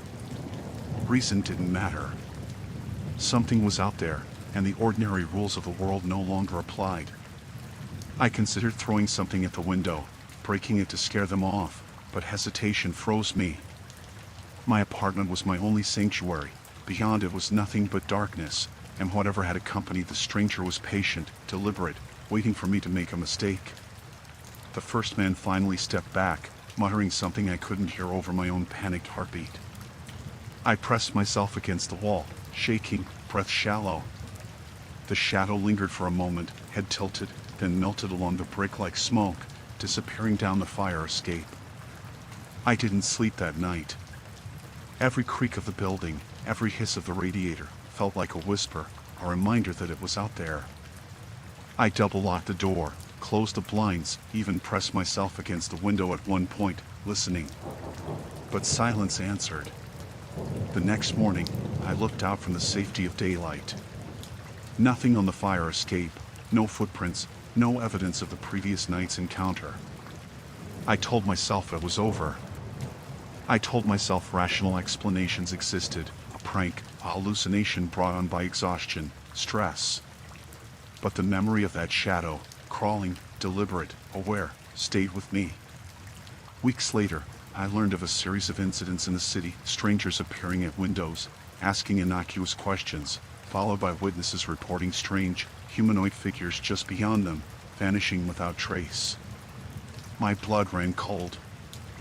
I realized I wasn't imagining it. I had encountered the same pattern, the same presence. I moved shortly after that to a ground floor apartment with a doorman, hoping distance and company would give me peace. Yet I cannot walk past a window at night without instinctively checking for shadows, every flicker of movement triggering the memory. And sometimes, when the wind rattles the blinds or a car passes on the street, I swear I see it, just beyond the glass, a shape that waits, patient, deliberate, silent. I survived, but I will never forget. And I know that one night, it could return. Story 12, Hidden Trail Cameras. It started as an ordinary Saturday morning. The sun was just spilling over the horizon, golden and low, catching the dew on leaves along the Northwood Forest Trail.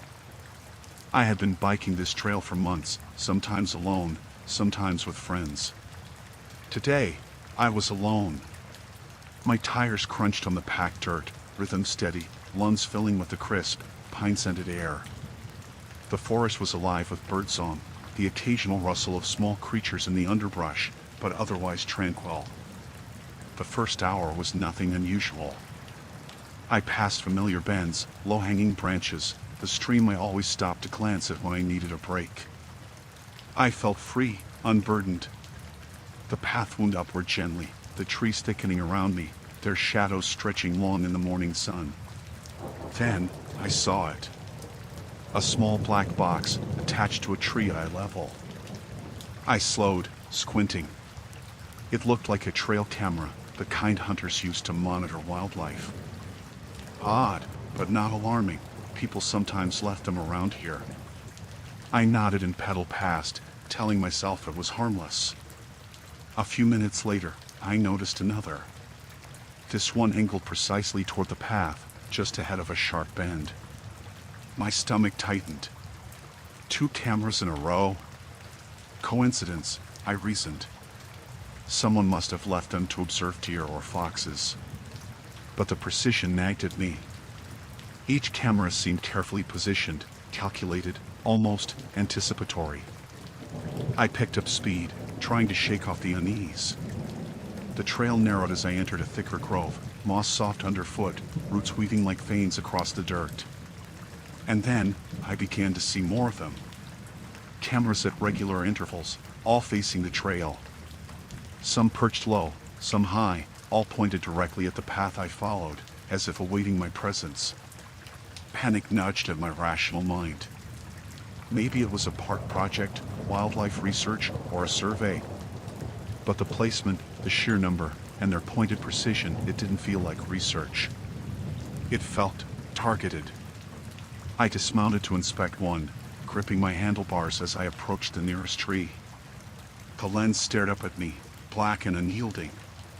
My reflection shimmered faintly in the glass. I took a photo with my phone, intending to document the strange setup. That's when I noticed the straps. New, tight, unweathered. Not old equipment abandoned in the woods. Someone had put them here recently. I mounted my bike again, chest tight, mind racing. Every rustle in the underbrush made me flinch. I could almost feel eyes on me, not just the cameras, something else. My pace quickened, but the trail twisted and turned. Ahead, I saw more cameras, then more, each one perfectly framing the path as if they had been set to track every motion. A rational voice tried to speak. Maybe this was part of a hunting club, or pranksters from the nearby town. Maybe it wasn't dangerous. But deep in my chest, a visceral sense of wrongness grew. Something about this, about the quiet coordination, about the way the forest seemed to close in, was off. I passed a cluster of cameras near a fallen log. One of them clicked faintly, shutter-like. My blood ran cold. The sound was subtle, mechanical, but deliberate. As I rode past, I looked back briefly and saw movement too deliberate for a deer, too coordinated for a fox. Something or someone was crouched just beyond the tree line, watching, hidden. I accelerated, tires skidding slightly on loose gravel. Branches scraped my shoulders, but I didn't slow. The trail climbed steeply, roots snagging my wheels, but I didn't care.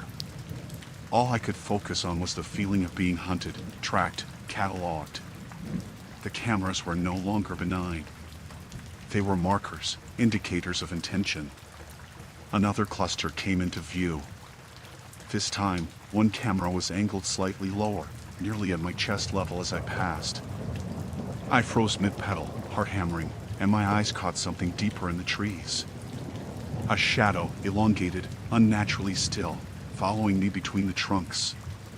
My rational mind screamed that I was imagining it, that fatigue and fear were distorting shapes, but instinct shouted louder, it was real.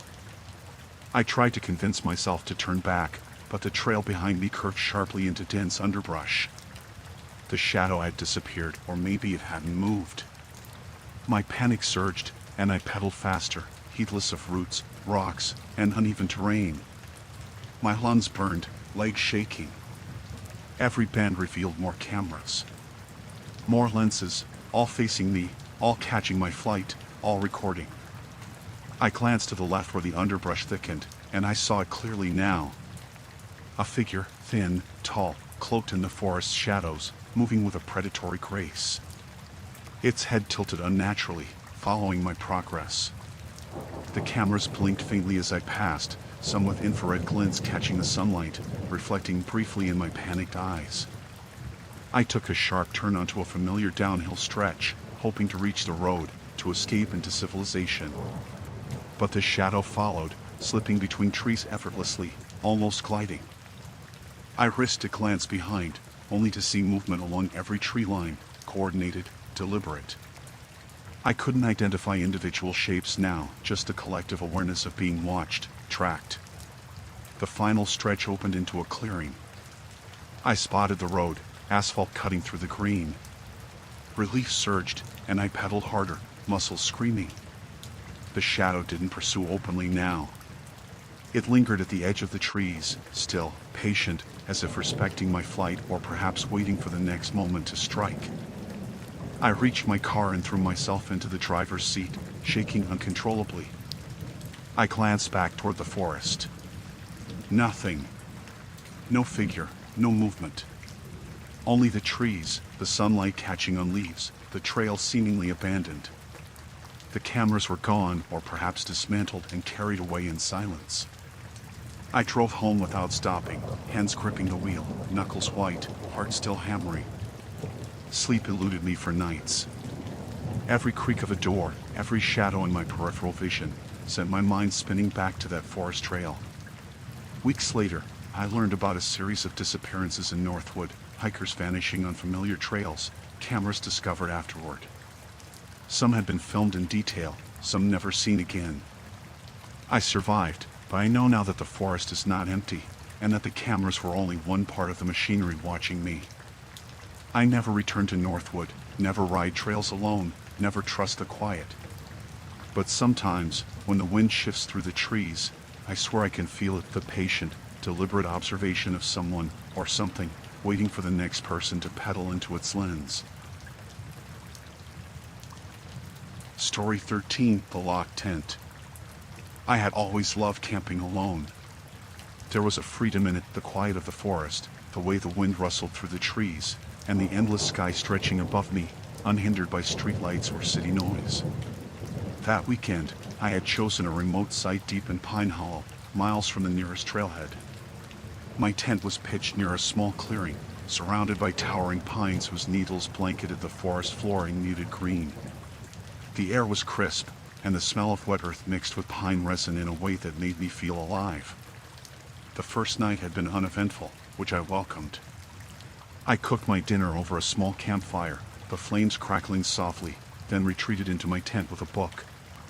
Outside, the forest hummed with nocturnal life, the distant hoot of an owl, the occasional rustle of small animals in the underbrush. The world felt safe, familiar. I slept soundly, cocooned in my sleeping bag, the fabric of the tent brushing softly against my skin. Morning arrived with a soft light spilling through the tent fabric. Birds were singing, and dew sparkled on the grass beyond. I yawned, stretched, and reached for the zipper to slide it open. My fingers met resistance. I frowned and tugged gently, but the zipper wouldn't budge. At first, I thought it was stuck, maybe caught on the fabric. I tugged harder. The fabric didn't snag, it was as if the zipper had been tied from the outside. My pulse quickened. I tested it carefully, feeling the strange, unnatural tautness. I stepped back and surveyed the tent in disbelief. The flap hung as it always had. No footprints, no signs of anyone having been here. The ground was soft from overnight dew, undisturbed except for my own prints from setting up. My rational mind tried to assert control. Maybe I had somehow looped the zipper incorrectly the night before. Perhaps the wind had twisted it. But nothing in my experience with camping explained the taut resistance I felt, like a rope had been pulled through the teeth of the zipper. I grabbed a stick and tried to pry the zipper open. There was no give. Panic started to rise, a cold knot tightening in my stomach. My breath came faster. I peered through the thin tent fabric, scanning the clearing. Everything seemed normal. The fire pit was cold, the surrounding pines stood silent. Yet something was off. The quiet felt too heavy, too deliberate, as though the forest itself was holding its breath. I tugged at the zipper again, my mind racing for explanations. Could it have been an animal? A curious raccoon, perhaps? But no raccoon could have looped a zipper with such precision.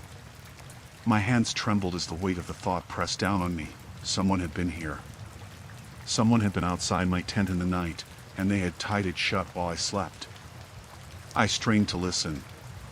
The forest was alive with its usual morning sounds, the chirping of birds, a distant brook, but beneath that normalcy, my ears caught the faintest crunch of leaves. Slow, deliberate, moving closer to the clearing. My stomach dropped. Whoever had done this might still be nearby, watching. I searched the tent for anything I could use to cut the zipper. My pocket knife was in my pack, just out of reach. I considered climbing out over the tent wall, but it was high on a small rise, and the sides sloped steeply. Fear gnawed at me, a persistent, insistent weight. The forest, once comforting, now felt like a trap. The shadows between the trees seemed too deep, the light of day failing to penetrate fully.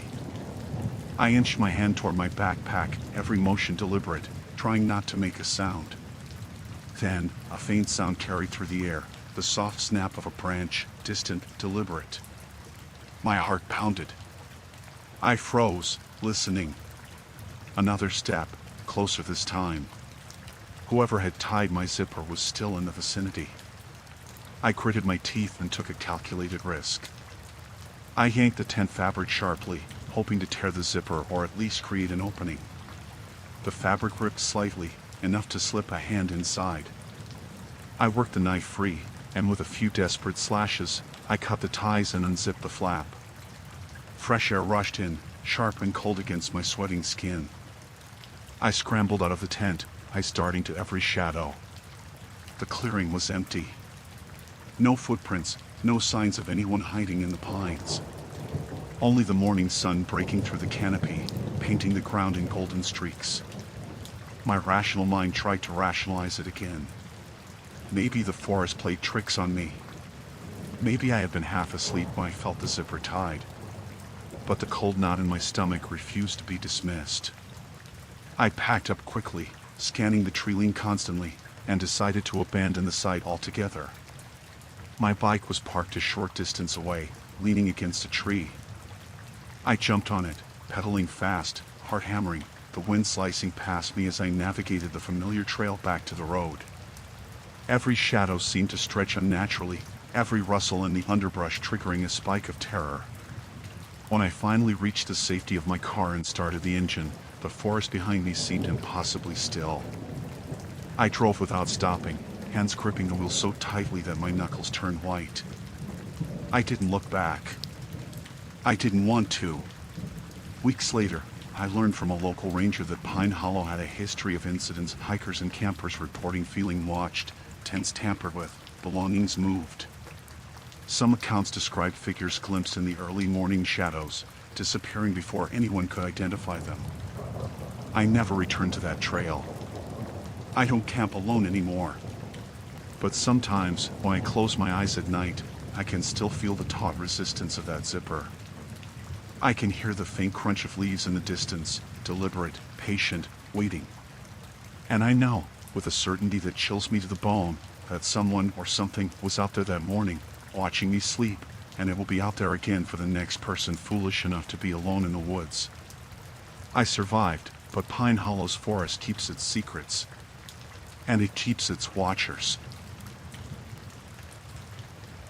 Story 14, The Missing Friend. I had never liked camping, really, but my friends insisted. They had a way of making any outing sound like a grand adventure, and I, never one to say no, had relented. We chose a small clearing deep in Ravenwood Forest, far from the main trailhead, a place the maps barely marked. It was late summer, the air still warm but crisp with the early morning chill, the ground soft with pine needles and fallen leaves. Setting up the tents had been straightforward enough. I claimed the corner of the clearing with my own small green dome, my friends' tents clustered nearby. We gathered wood for a fire, the crackle and pop of flames filling the evening, and roasted marshmallows as the sky turned dark, the forest closing in around us like a velvet curtain. Laughter echoed between the trees, and for a brief moment, the world felt insulated from anything bad. Night arrived quickly. I tucked myself into my sleeping bag, the tent walls flapping gently in the breeze. Somewhere outside, an owl hooted. Somewhere else, the faint rustle of small animals skittered across the underbrush. I drifted to sleep, comforted by the warmth of my friend's presence just a few yards away. I woke with a start before dawn. My head was foggy, my mouth dry. Something felt wrong. I blinked at the dim light filtering through the tent fabric. The fire from last night was nothing more than a smoldering pile of ashes, and the clearing was silent, eerily so. My stomach turned. I unzipped the tent and stepped out. At first, I thought I had just slept later than everyone else. But the sight that greeted me stopped my breath. One of our group, Eli, was missing. His tent, a bright red dome, was still set up, undisturbed, but the flap hung open. There was no sign of him, no gear missing, no footprints leading out of the clearing. Only the faint ash of last night's fire, cold and gray, and the soft whisper of wind through the pines. I called out his name. Eli? My voice sounded strange in the heavy stillness, swallowed almost immediately by the forest. Silence answered. I hurried to the other tents. Mira and Jordan were both still asleep, or so I thought. I shook them awake. Their eyes were heavy, groggy. Eli's gone, I said. He didn't pack up or anything, he's just gone. They blinked at me, confusion slowly turning into a peculiar blankness. What are you talking about? Mira asked, her voice tentative. Eli never came out here last night. My stomach dropped. What? That's impossible. We all set up camp together, cooked dinner, watched the fire. He was right there. Jordan shook his head. No. I was here. We came together. Only the three of us. There was no Eli. I laughed nervously, trying to dismiss the gnawing fear twisting in my gut. I must have been dreaming, hallucinating, a product of exhaustion and the campfire's heat.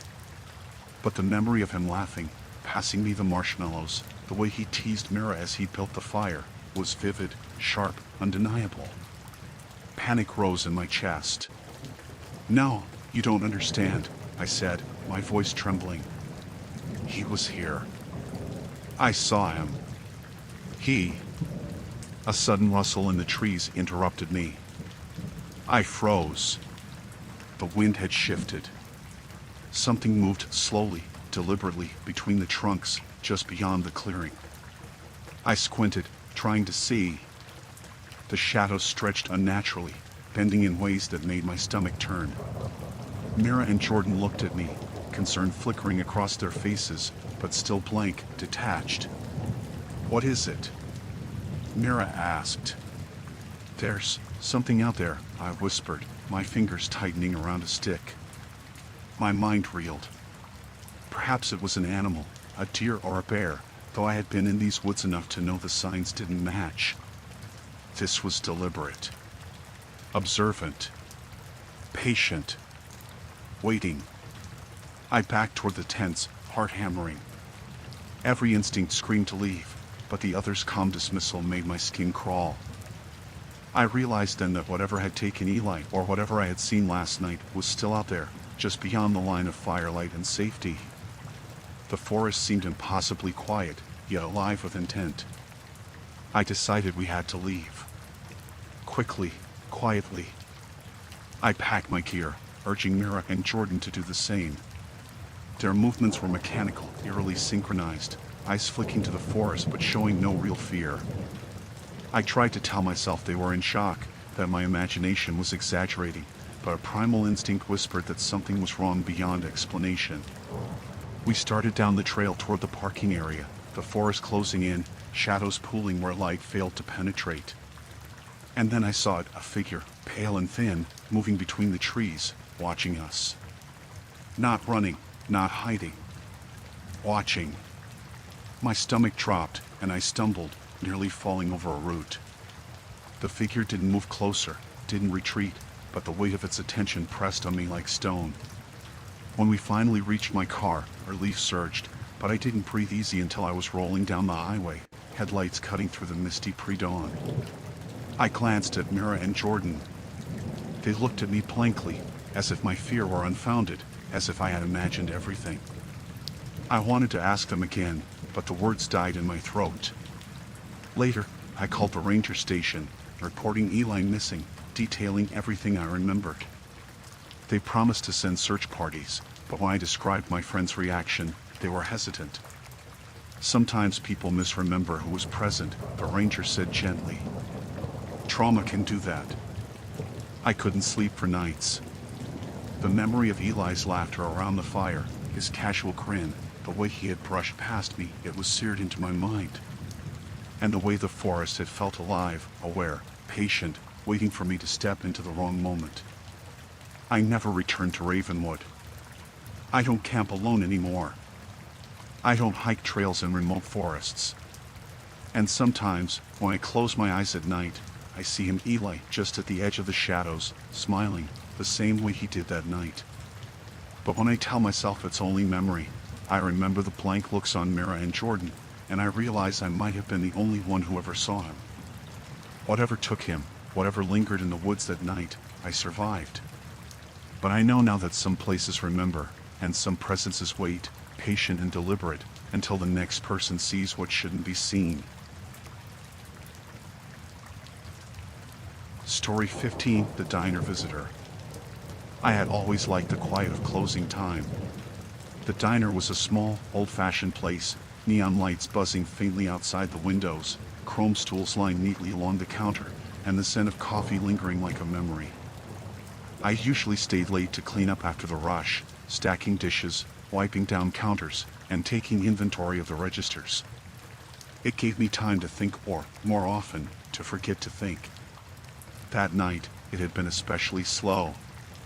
Only a couple of lingering customers, everyone polite, gone by 10:30. I turned off the main lights, leaving just a faint glow of the neon sign and a single overhead lamp in the back. The hum of the refrigerator and the faint tick of the wall clock were the only sounds. I was mopping the floor near the back exit when the first sound reached me, a rattling at the front door. I froze, mop in hand. The door was locked. I had locked it. My heart thumped, but I told myself it was probably just the wind, the old frame shifting against the latch. I went back to mopping. Then came another sound, a soft, deliberate jiggle at the side door. I paused again. No wind could have reached that far. My pulse quickened.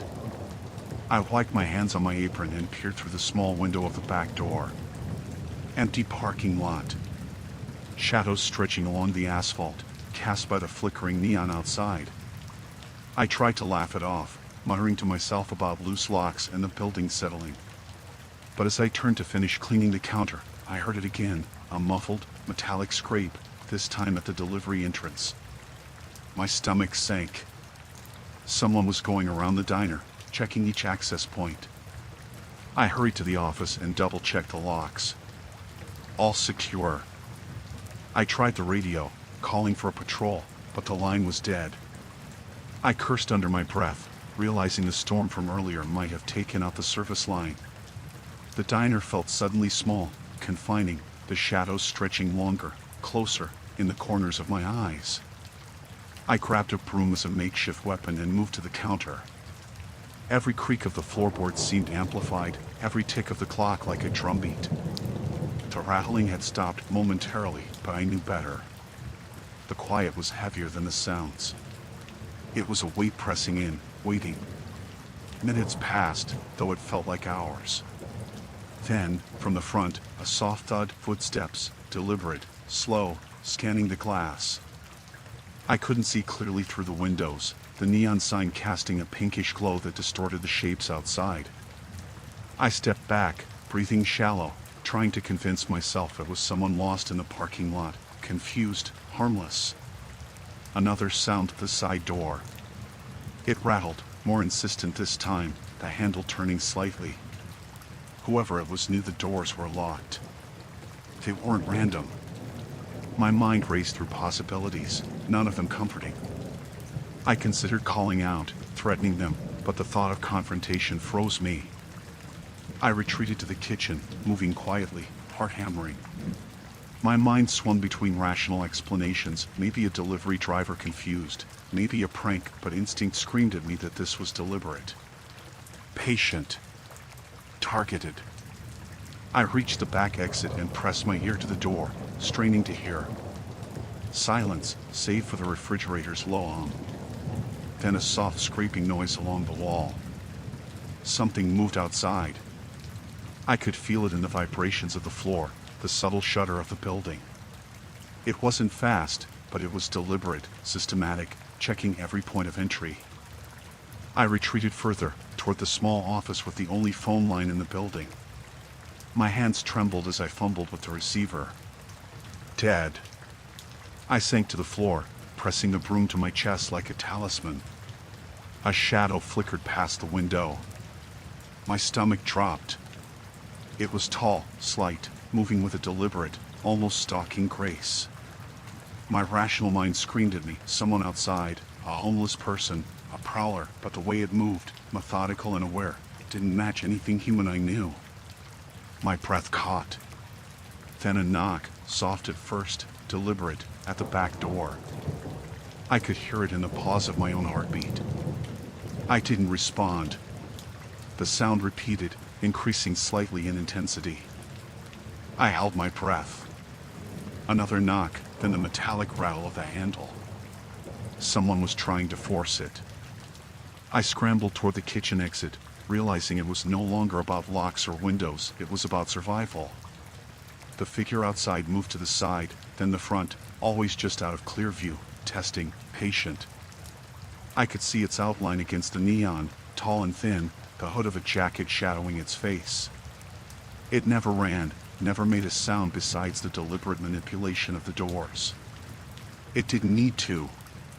The tension alone was enough. I bolted for the delivery exit, careful not to make noise. The figure shifted, as if aware of my movements, and I could feel it in the way the air pressed against my skin. I burst onto the alley behind the diner, lungs burning, broom abandoned, and didn't stop until I reached my car at the far end of the lot.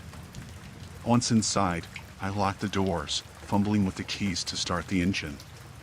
My hands shook violently. I glanced back once, through the rearview mirror. The alley was empty. No sign of the figure, no footprints, no evidence that it had ever been there beyond the lingering sense of being watched, tracked.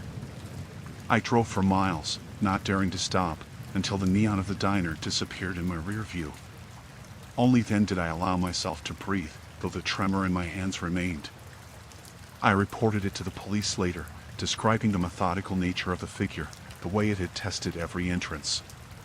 They were polite but skeptical, suggesting maybe it was a prank, a vagrant, nothing more. I survived that night. I returned to work a week later, but the diner never felt the same. Every locked door, every window, every flicker of the neon sign reminded me of that figure, patient and deliberate, testing the perimeter, waiting. I never saw it again, but I knew, with an icy certainty, that it hadn't stopped watching. Even now, months later, when I work alone after closing, I can't shake the memory of that night, the rattling, the careful circling, the weight of deliberate observation pressing through the walls. And sometimes, late at night, I swear I can hear it again, somewhere just outside, patient, testing, waiting for the next door to unlock. Story 16, The Arrows in the Forest. I had always been drawn to the solitude of the mountains.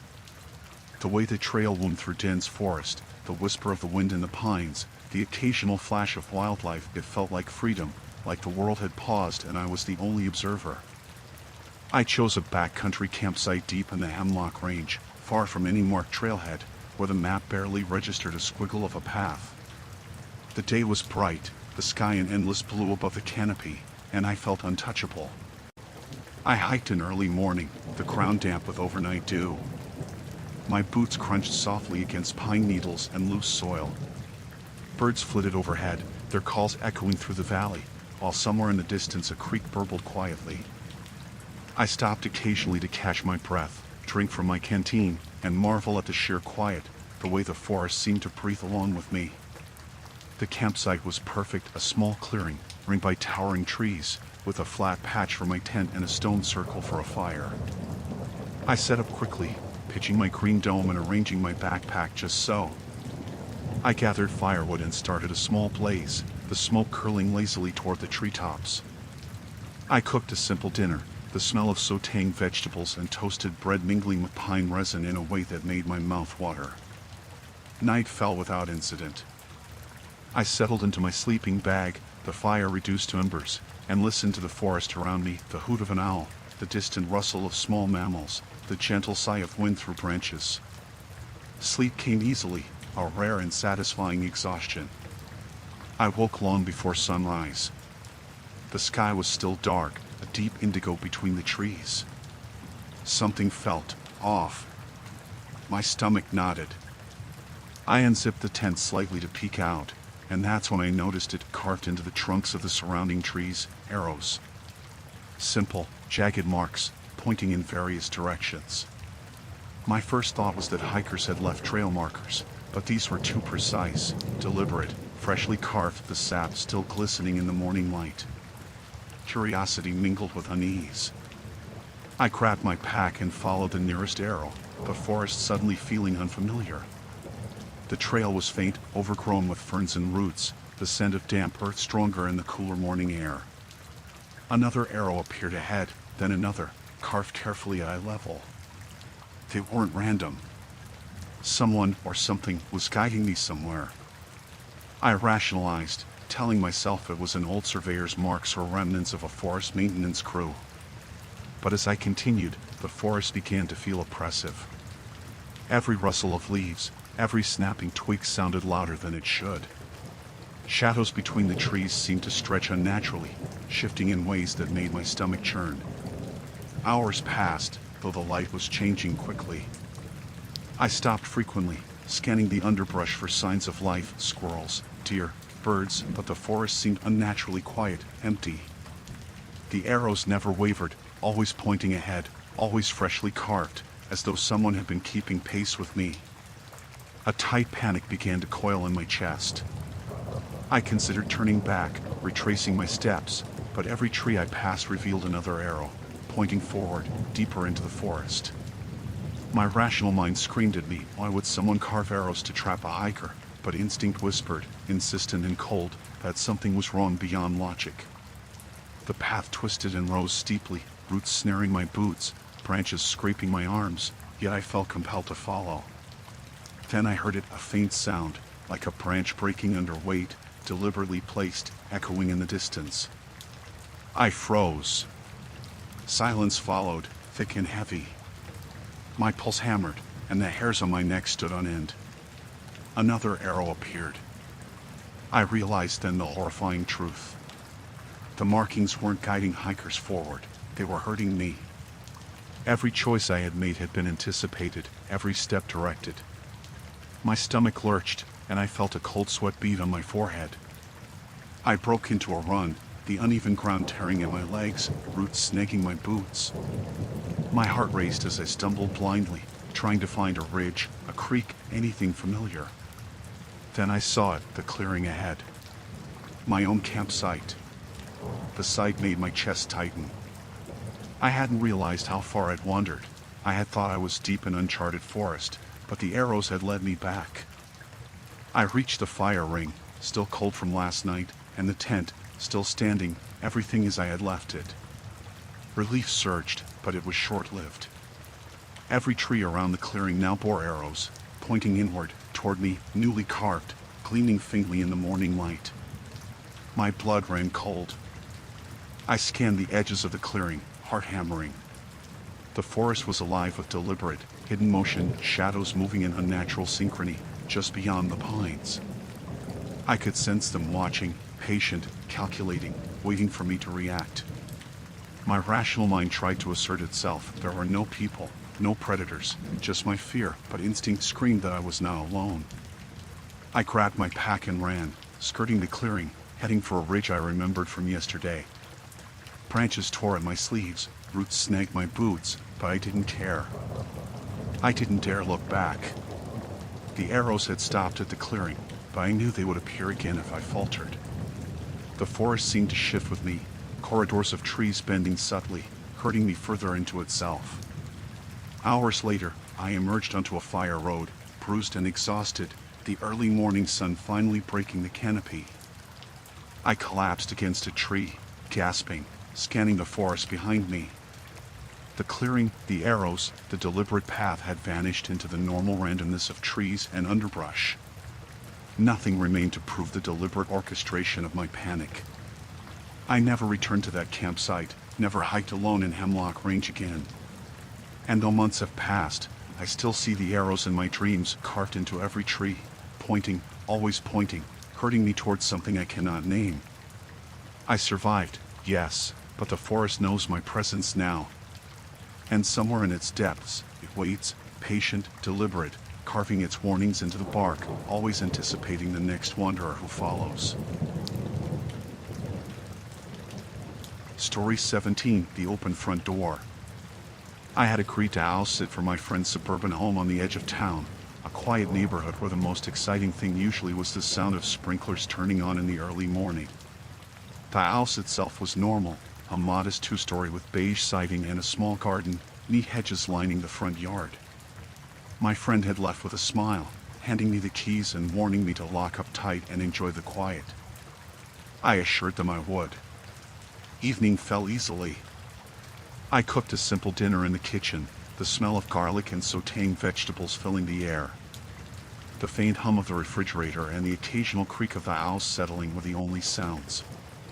I lit a single lamp in the living room, flipping through a book while sipping tea. Outside, the neighborhood was quiet, occasional barking from a dog, the distant roar of a car passing along the main road. I had locked the doors carefully after dinner, testing each one, hearing the satisfying click of deadbolts securing them. Everything felt normal, comfortable, safe. Night arrived, and I decided to stay up a little longer, finishing the book.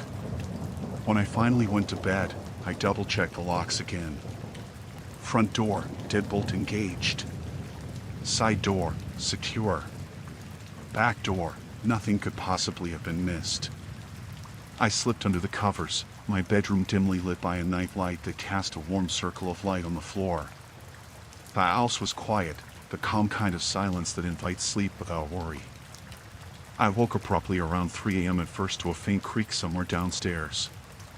My mind brushed it off. It was common for old houses to make noises as they settled, and the floorboards in this one were particularly sensitive. But as I lay there, straining to listen, I caught a second sound, the soft, unmistakable creak of a door opening.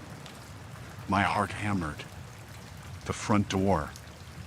I had locked it, double-checked it. I froze, listening. The faint whisper of wind? No! The air was still, and the moonlight on the walls betrayed no shifting shadows from outside. Yet the door had opened. I slipped from bed, careful not to make a sound. My bare feet pressed against the cold hardwood, every creak amplified in the silence. I crept to the top of the stairs and looked down. The front door was wide open, a pale swath of moonlight cutting into the hallway. My stomach churned. Nothing in the yard moved, no figure, no car, nothing, but the door was open, swinging slightly with the night breeze. I shook my head. Perhaps the lock had failed, I thought. I'd been thorough, though. Too thorough. I climbed down slowly, keeping my eyes on the doorway. Every instinct screamed at me to call the police, but my phone was charging upstairs. I was alone. The thought of someone inside the house, waiting, hidden somewhere, tightened my chest. I grabbed a kitchen knife, the weight solid and cold in my hand, and moved through the house. Every room was empty. Living room, dining room, kitchen, I checked every closet, every hallway. No one. No signs of forced entry beyond the front door swinging open. The rational part of my mind wanted to believe I had simply forgotten to secure it, or that the lock had malfunctioned. But the unease in my gut wouldn't let me. Then I noticed something, the faintest smudge on the doorknob, just inside, where my friend's polished brass should have gleamed. Fresh fingerprints, greasy and dark in the moonlight. My pulse quickened. Whoever had opened the door had been inside, had touched the knob, had walked through my safe, quiet house without leaving a single sound behind. I backed away slowly, heart pounding, and went to the phone upstairs. The line was dead. My hand shook as I picked up my phone from the charger, no signal. I felt trapped. The house, which had seemed so ordinary and safe, now felt like a cage, the walls closing in. I realized then that I was not imagining it. Someone had been in the house, someone had left it open deliberately. And they were likely still nearby. My gaze flicked to the window beside the front door. No footprints in the dew-covered grass. No car. The air outside was empty. Yet the feeling of being watched pressed on me, patient, deliberate. I decided I had to leave. Slowly, I crept back downstairs, knife in hand, eyes fixed on the front door. I reached it, pushed it gently. The wind had stopped, the door hung perfectly still, the night quiet again. I stepped out, every nerve taut, and ran to my car, the dewy grass cold beneath my bare feet. I jumped in, locked the doors, and sat there trembling, listening. The neighborhood remained quiet, but I couldn't shake the certainty that I was being observed. I drove for miles, my heart hammering, thinking about what had happened. The logical explanation that someone had simply left the door ajar, that I had imagined noises, didn't sit right. It had been too deliberate. Too precise. Someone had been in my friend's house, in my friend's absence, knowing I would be inside. Someone had touched the doorknob, entered and left with perfect silence, and left me with a cold, unmistakable proof, that door wide open, waiting for me to notice. I never returned to that house. My friend came back days later, oblivious to what had happened. I told him nothing, though my hands still shook when I thought about it. Whoever had come inside had vanished without a trace. But sometimes, when I'm home alone, I think of that front door. I imagine it swinging wide in the night, the faint imprint of fingers on the knob, waiting. And I know, deep down, that they could come back. I survived that night. But the knowledge that someone could be inside my world, moving unseen, patient and deliberate, lingers. And I know, without doubt, that next time, I may not be so lucky. Story 18, The Wandering Flashlight. Camping alone had always been my way to escape. Not to be social, not to be brave, just to be alone. The forest offered a quiet I couldn't find in the city, the soft rustle of leaves, the murmur of distant streams, the occasional caw of a crow. I had pitched my small green tent in a clearing by the edge of a pine grove, away from the main trail, far enough that no other campers would stumble across me. The sun was setting as I finished organizing my gear, the last light filtering through the trees and painting everything in burnt orange and gold. Dinner was simple, instant noodles and a granola bar, but I ate slowly, savoring the solitude. A fire crackled low nearby, embers popping faintly, casting dancing shadows across the tent walls. The smell of smoke mixed with pine resin, sharp and clean. I listened as the forest shifted from day to night, the air cooling rapidly, carrying the scent of damp soil and fallen leaves. I felt insulated from the world, cocooned in my little clearing. Sleep came eventually, though I left the tent flap partially open, the mesh allowing the night air to drift in, carrying with it the distant cries of owls and the faint rustle of nocturnal animals. Hours passed, or so I thought, until a light pricked at my consciousness. At first, I thought it was a trick of the moon, a reflection on the tent wall. Then I realized it wasn't the moon. A narrow beam of white light swept across the fabric. Slow, deliberate, scanning. Back and forth. My heart stopped. I froze, muscles locked in place. The beam moved again, slower now, lingering near the corner where my sleeping bag lay. I could see the sharp edges of the shadowed trees projected faintly on the tent walls by the light. I held my breath. No sound followed. No footsteps crunching the underbrush, no snap of a twig, no rustle of leaves. Just the light, moving, scanning, searching. I whispered to myself, maybe it's an animal, maybe it's some hiker lost. But the beam was too precise, too human. No deer or raccoon could wield a flashlight like that. I clutched my small camping knife, pressing it against my chest. I strained my ears, listening to the forest around me, the usual night sounds, punctuated only by my own uneven heartbeat. My rational mind cycled through explanations, each less comforting than the last. Perhaps someone was trying to prank me, maybe another camper had wandered off the trail. But why no sound? Why only the light? And then it stretched. My palms sweated against the fabric of the knife handle. My breathing was shallow. I considered making a run for it, bursting from the tent into the blackness. But instinct told me that would be madness. Whoever was out there could easily be waiting for that. I tried to steady myself, whispering nonsense, reminding myself it could be a reflection from the fire, from some metal I hadn't noticed. Then the beam stopped. Directly over me. I froze so completely I thought my body might crack. I could see the dark outline of the flashlight itself, the subtle wobble of its beam. It lingered for long, impossibly long seconds, and I felt that weight pressing against me, not physically, but mentally, as if someone were inside my skull, studying me. I tried to convince myself it was some optical trick, a sliver of moonlight or fire reflection, but my fingers burned from clenching the knife. I forced myself to move slightly, shifting the sleeping bag as though rearranging it could somehow protect me. Suddenly, the beam darted to the side, scanning the corner of the tent, then to the wall nearest the zipper. My stomach clenched. Whoever was out there knew exactly where I was, exactly where the entrance was.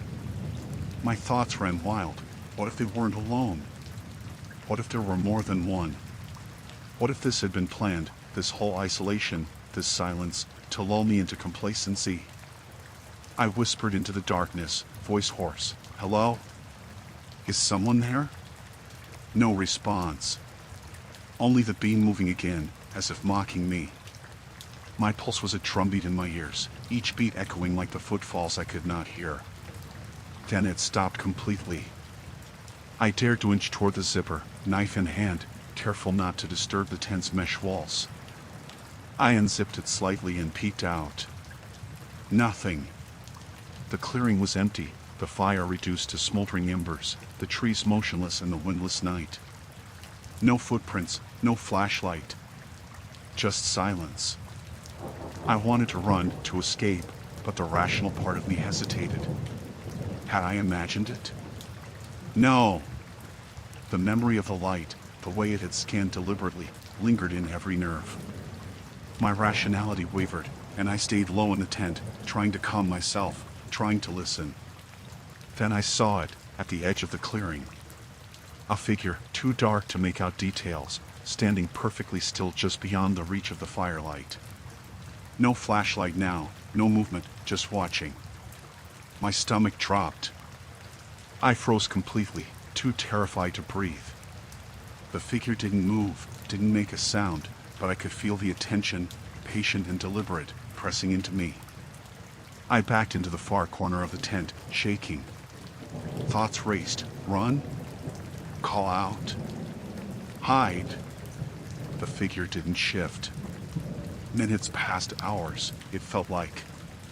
Then, slowly, impossibly, it vanished.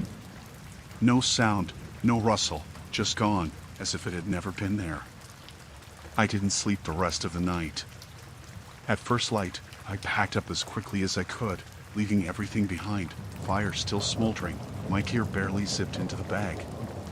My hand shook uncontrollably, and I kept glancing over my shoulder as I hiked the trail back to civilization. Every shadow, every brush, seemed alive. I told myself it was a lone hiker, maybe someone testing their nerves, maybe a prankster. But deep down, I knew better. The precision, the patience, the silence, nothing human should have moved that way. And somewhere, out there in that forest, they were still waiting, patient, deliberate, ready for the next person who thought solitude meant safety. I survived. But when I close my eyes at night, I still see the beam sweeping across the tent walls, slow and deliberate, and I know the forest remembers me. Story 19, The Photo in the Dark. I had always preferred camping alone. Not out of bravado, not for solitude's sake, but because I liked the simplicity of it. A small tent, a sleeping bag, a fire pit, and the world reduced to trees, sky, and the occasional animal sound. That weekend, I had driven deep into the Blackwood forest, farther than I had ever gone before, following a narrow dirt road that eventually gave way to a trail barely visible beneath fallen leaves. The campsite I found was perfect, a flat clearing surrounded by dense pine, a small creek murmuring nearby, and the air so clean I could almost taste it. I pitched my tent, arranged my gear, and gathered wood for a fire. The day waned gently, the sunlight filtered through the canopy, leaving everything in warm, golden light. I cooked a simple meal, beans and sausage, toasted over the fire, and sat on a log, listening to the faint sounds of the forest, feeling a rare contentment. By 9, the fire had burned down to embers. I brushed my teeth, crawled into my sleeping bag, and left the tent flap slightly open for ventilation. The night was quiet, the sort of deep, rolling quiet that seems to hold its breath alongside you. I drifted off almost immediately, soothed by the subtle rustle of leaves and the distant rush of the creek. I woke at some indeterminate hour. My phone buzzed in my pocket, a strange, insistent vibration that pulled me from sleep like a hook in my chest. I fumbled for it, blinking against the dim glow of the tent, my heart stuttering when I saw the screen. A message from an unknown number. I unlocked it, expecting spam, perhaps a delayed notification, and froze. There, in full color, was a photograph. And I was in it. My sleeping bag, my tent, my face turned toward the flap, eyes closed, mouth slightly open, utterly vulnerable. I sat upright so fast I nearly hit my head on the tent frame. My stomach lurched, and the edges of panic cut through the calm I had cultivated all evening. The photo had been taken from outside, looking in. My pulse hammered in my ears. I told myself it was impossible, no one had been here. I was far from any road, far from anyone who might stumble across me. I had double-checked everything before bed. I checked the surrounding forest through the mesh of the tent. Shadows lay still, swaying faintly in the moonlight. No flashlight beams, no glint of a watch or phone, nothing. The wind was calm. Silence pressed against the tent like a hand. I wanted to rationalize it, maybe a prank, maybe someone had followed me unnoticed, but the thought was absurd. The nearest campsite was miles away. The nearest road farther still. Another buzz. Another message. My hand shook violently as I grabbed the phone. Another photo, this one closer. My head, my shoulders, my chest. The angle had changed slightly, angled from above, as if whoever or whatever was taking the pictures had circled the tent. I felt my throat tighten. My rational mind fought to assert itself. Maybe a drone? A wildlife camera? Something mechanical? But the photos were too precise, too deliberate. The darkness outside the tent seemed to thicken. I could feel it watching, patient and silent. I grabbed my flashlight and unzipped the tent flap slowly, poking the beam into the surrounding trees. The forest stared back, empty, unnervingly still. My stomach churned. I couldn't see movement, but I could feel it, the sensation of being observed so intensely that it pressed against your skin.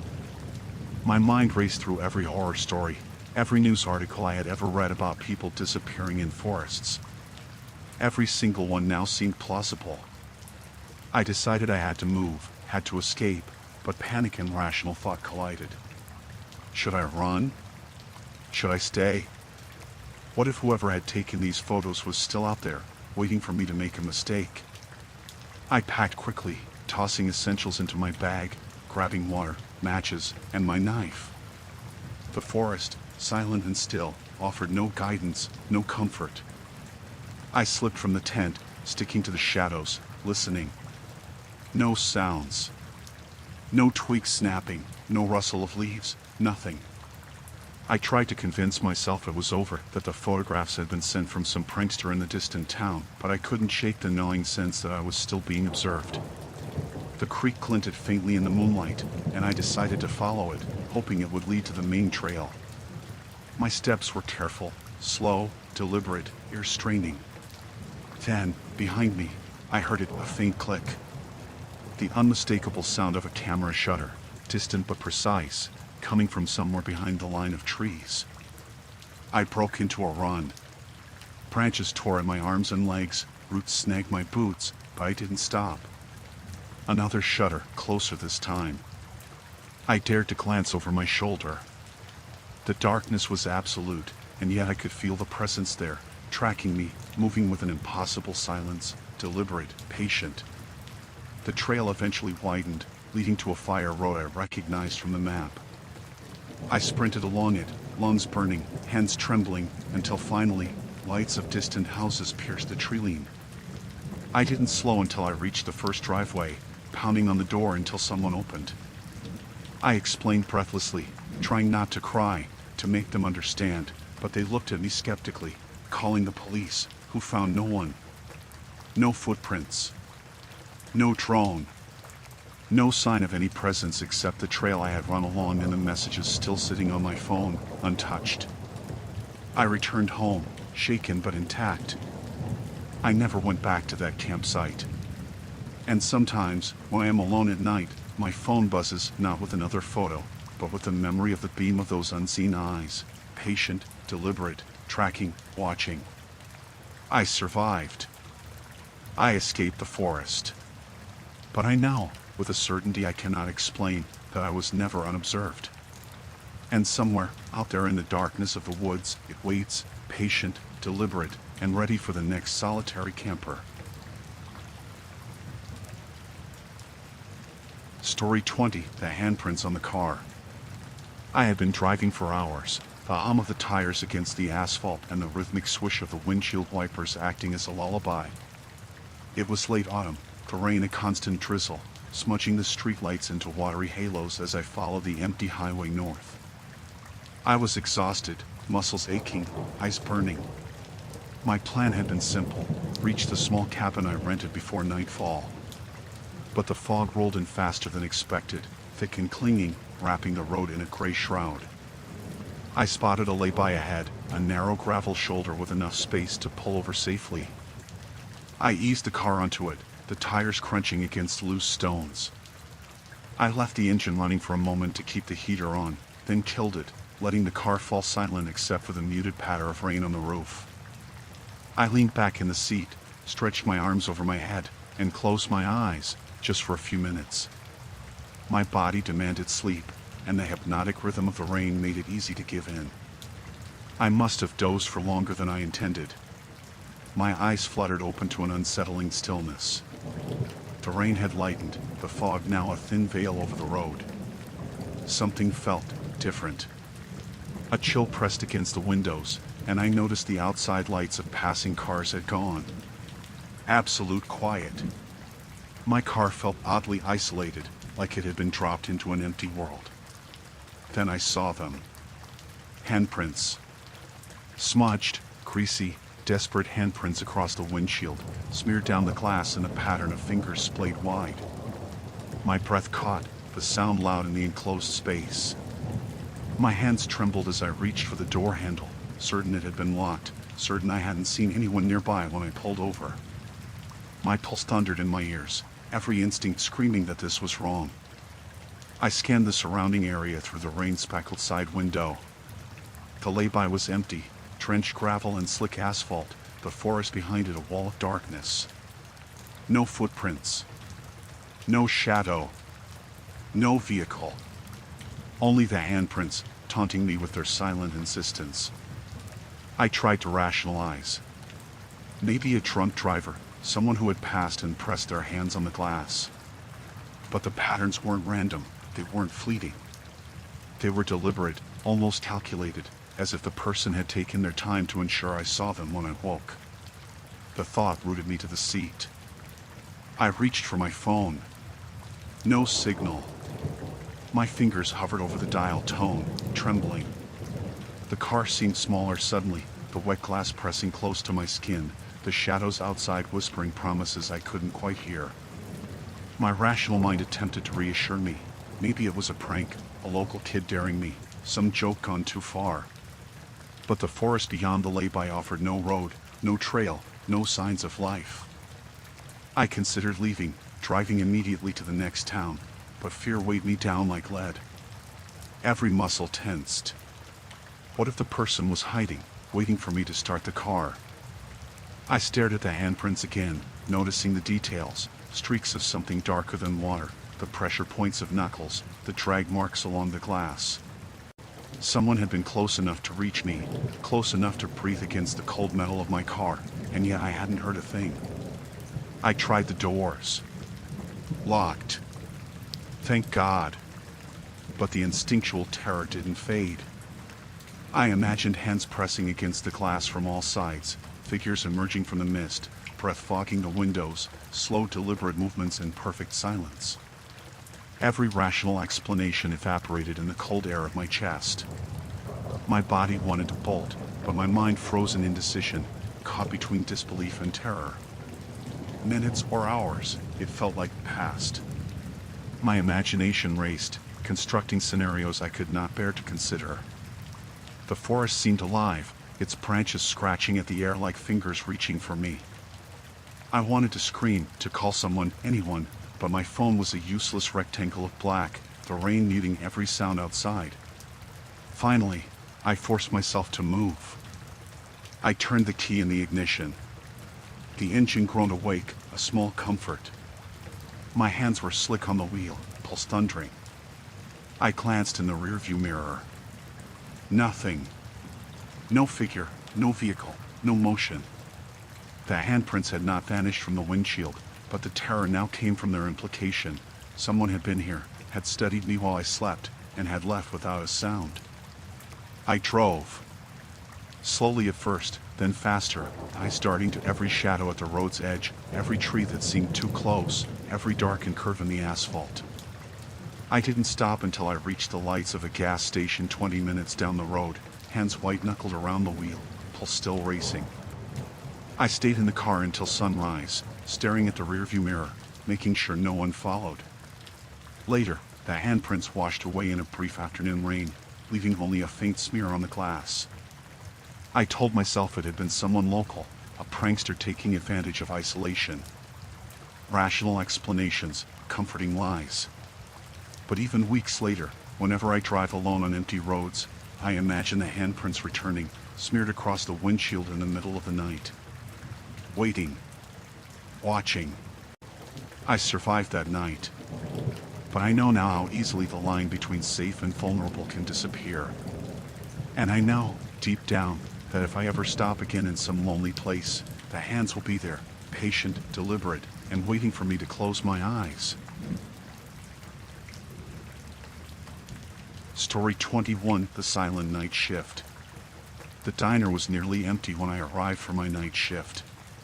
Only a handful of regulars lingered at this hour, construction workers finishing late shifts, a solitary trucker sipping lukewarm coffee.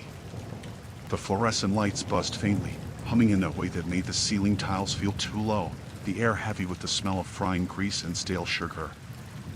I clocked in, poured myself a cup of coffee, and ran through the usual opening checks, ovens off, coffee machines primed, freezers at temperature. Everything normal, mundane, exactly how it should be. The night started quietly, the kind of quiet that makes you acutely aware of every small sound, the drip of the sink, the low hum of the refrigerator, the occasional squeak of a chair as someone shifted in their booth. I liked this time of night, the solitude, the sense that the world had pressed pause outside the diner's walls. Around 2 a.m., the lights flickered briefly, a quick, almost imperceptible dip before stabilizing again. I muttered under my breath, blaming the old wiring, and continued to tidy up the counter. Moments later, it happened again, a longer flicker, accompanied by the faint smell of burnt plastic. My pulse quickened, but I told myself it was nothing. Old buildings creak and spark. That's all. I decided to check the phone lines. Just a precaution. The landline sat on the wall behind the counter, off its cradle. I picked it up and dialed the number for the local police station. Nothing. Silence. I tried the backup number. Still nothing.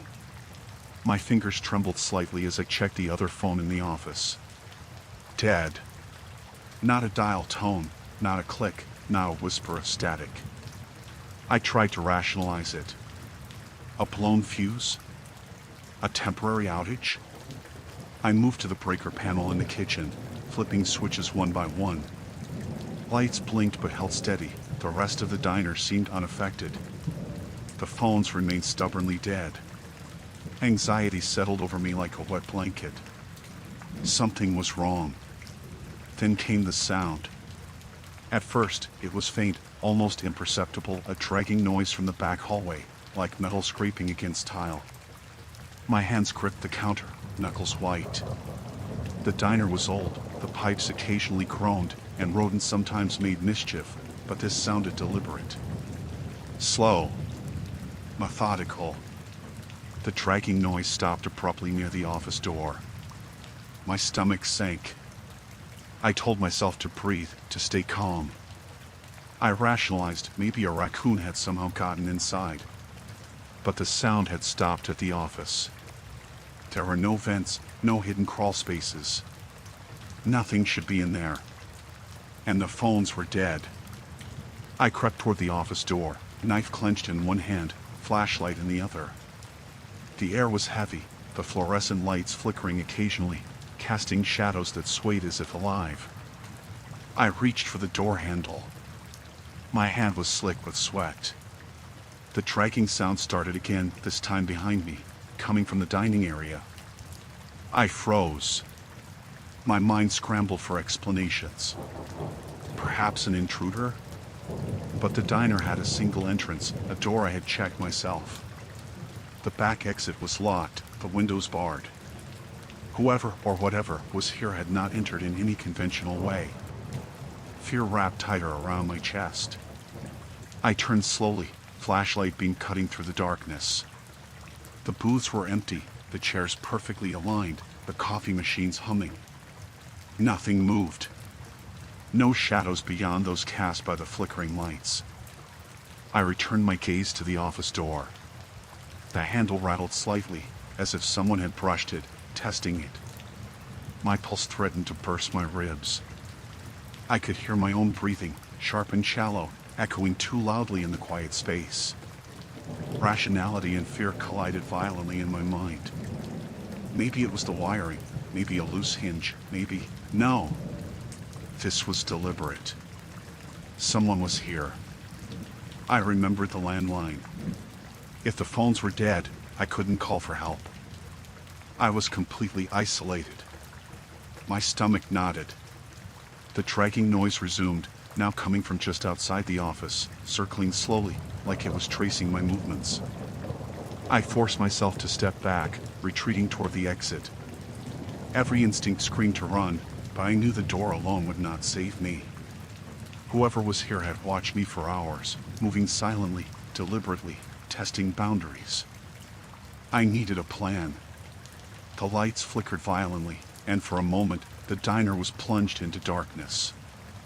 My flashlight slipped in my hand, illuminating only fragments of the room, a tipped chair, a coffee cup on the floor, a dark smear along the tile. I heard breathing then, not mine.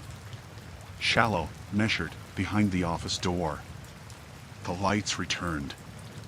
I shined the flashlight at the office, and there it was.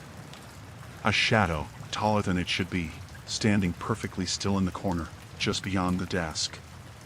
No features, just darkness, like a void. My mouth went dry. I took a step back, heart hammering, and the shadow tilted its head, as if acknowledging me, deliberate and patient. I bolted for the back exit, fumbling with the lock, swinging the door open. Cold night air hit me like a wall. I ran across the parking lot, not daring to look back until I reached my car. I started the engine, doors locked, hands shaking so violently I could barely hold the wheel. As I drove, headlights catching the flicker of the diner in the rearview mirror, I saw the office window. The shadow was gone, but the feeling remained. Watching, patient, deliberate. The phone still dead, the fluorescent lights flickering, the silence inside the building louder than any scream. I survived the night. I reported it, but nothing was found. Wiring intact. Doors locked. Phones operational. And yet, I know what I felt, what I heard. The deliberate patience. The calculated silence. And I know that if I ever return, it will still be there waiting, always waiting. Story 22, The Shifting Trail. I had always loved the solitude of the mountains. The way the forest swallowed you, the crunch of pine needles beneath your boots, the faint scent of moss and wet earth. It was a world I could step into and leave the weight of everything else behind. That weekend, I was hiking alone along the Eldridge Trail, a rugged path far enough from roads that had promised uninterrupted isolation. My pack was light, the essentials only, and I had left my phone at home deliberately. No distractions, just me, the trail, and the quiet. The day had begun ordinarily enough, a brisk morning air, the sun filtering through branches in thin, golden shafts, birds trilling in the distance. I set a comfortable pace, pausing occasionally to admire a waterfall or photograph a particularly gnarled pine. The trail markers, small strips of red tape tied to branches, guided me clearly. I noted them absent-mindedly but trusted them, as hikers do. By mid-afternoon, the sky had clouded over. A low mist began to weave between the trees, dampening the forest floor, making every footfall slick with dew. I didn't mind, it was atmospheric, serene even. I reached a small ridge with a breathtaking view of the valley below, paused to drink water, and made a mental note of the last few trail markers. I was careful, cautious, I always paid attention, but nothing seemed out of place. Hours passed. I realized the sun had dipped far earlier than expected. Shadows thickened, and the mist seemed to become heavier, curling around the trunks of trees like smoke. My pace slowed. I checked my map. According to it, I should have reached the turnoff for my campsite by now. And yet, the markers weren't what they should have been. At first, I blamed my exhaustion. The forest is confusing in low light, paths curve in strange ways, trees resemble each other. I circled back to the last known marker. It was gone. My stomach tightened. I retraced my steps another 100 meters, another marker gone, replaced, somehow, with one pointing in the opposite direction. Panic began to bubble beneath the surface. I told myself rational explanations. Perhaps another hiker had come along, correcting what they saw as misplaced tape. But my mind rejected this too easily. I was certain I had seen those markers earlier. And now, every time I thought I was heading in the right direction, the path twisted back on itself, doubling, looping, almost mockingly. As twilight faded into near darkness, I noticed small, subtle inconsistencies. A branch I remembered snapped differently, a patch of moss disturbed where it hadn't been, my footprints partially erased in the soft soil. Someone or something was following, observing, manipulating the trail behind me. My heart pounded. I tried to calm myself, speaking aloud as the words could anchor me. It's just a prank, that's all. Someone's moving markers for fun. Nothing dangerous. But the forest's silence contradicted me. No laughter, no snapping twig from a distance, only the eerie stillness of deep woods. Every gust of wind sounded like a whisper, every rustle of leaves like measured breathing. I began leaving my own markers, tying scraps of cloth to branches, scratching lines in bark. Yet as I progressed, I noticed them again, my own markers, slightly shifted, replaced, erased. My pace became frantic, my steps erratic. Hours passed in a blur of anxiety and cold sweat. The fog was thicker now, so dense that the world shrank to a few feet around me. I called out, shouting my presence into the mist, and the echo returned hollow, mocking. Then I saw it, or rather, glimpsed it. A movement too quick, too fluid to be human, slipping between trees, disappearing whenever I turned fully. My breath came in shallow gasps. My rational mind screamed that it was a deer, or the play of shadows. But the methodical tampering with the trail markers, the erasure of my path, the precise timing of the disturbance, nothing about this could be accidental. I ran. Feet tearing through undergrowth, branches slashing my face, roots tangling in my boots. Every direction seemed the same, every path led me back to the same moss-covered clearing. My markers were gone. Panic clawed at my chest. I stumbled into a shallow depression in the forest, gasping, exhausted. And then I saw it clearly. In the dim moonlight, barely visible through the mist, a figure crouched near the trail, indistinct but unmistakably human, rearranging the markers I had just tied. It paused when it noticed me, head tilting unnaturally, motion deliberate enough to send a chill through my marrow. Its hands moved quickly, erasing and repositioning, as though the forest itself were being rewritten under its control. I understood then with a horrifying clarity. I was trapped. Every path I had taken, every marker I had trusted, was subject to its whim. The forest had become a cage, and it was the warden. My attempts to escape were futile. Every choice, every turn, only ensured my continued disorientation. I backed away slowly, keeping my gaze on it. The figure remained motionless now, a shadow blending with shadows, patient, methodical. My breath fogged in the chill air. My mind raced, trying to remember any path, any landmark that could offer safety, but the mist and darkness had erased them all. I ran blindly, following instinct rather than reason, crashing through underbrush, stumbling over roots. Eventually, I reached a clearing with a faint light in the distance, a road. Salvation, or so I hoped. I emerged onto the asphalt, collapsing to my knees, gasping, my eyes scanning the tree-line. Nothing followed. Nothing moved.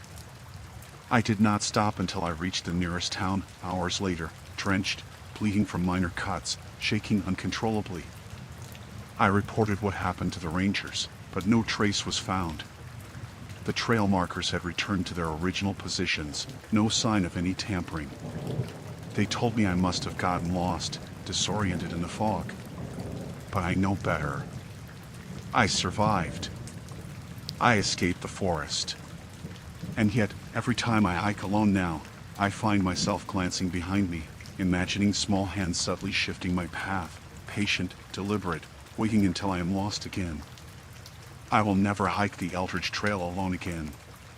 And I know, deep down, the figure is still there, somewhere, moving unseen, ensuring no one ever truly leaves its domain. Story 23, The Footprints Behind Me. I had taken to jogging in the early morning hours, long before the city stirred. The path I liked was secluded, a narrow dirt trail winding along the river, bordered by trees and underbrush that blurred the world outside. The air was crisp, scented faintly of wet leaves and moss. My sneakers struck the damp ground rhythmically, a solitary drumbeat in the quiet. It was ordinary, peaceful, exactly what I wanted. That morning began as any other.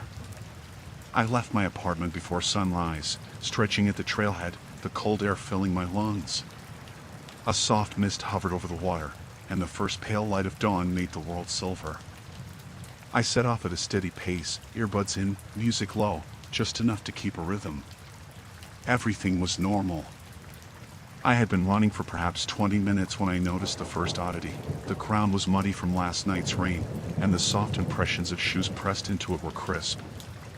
I glanced down at my own footprints, noting the familiar pattern of my sneakers, the careful spacing I always maintained. That's when I saw it, a second set of prints, slightly offset, following mine almost perfectly. I stopped, held my breath. The second set was identical in size and stride. My pulse jumped, but I tried to convince myself it was coincidence. Maybe another jogger had passed moments after me, following the same route. A plausible explanation, I told myself. Still, the prints were unnervingly precise, the timing uncanny. I resumed running, faster this time, glancing over my shoulder. The mist blurred the trail behind me. I tried to convince myself I was imagining it, a trick of light and shadow.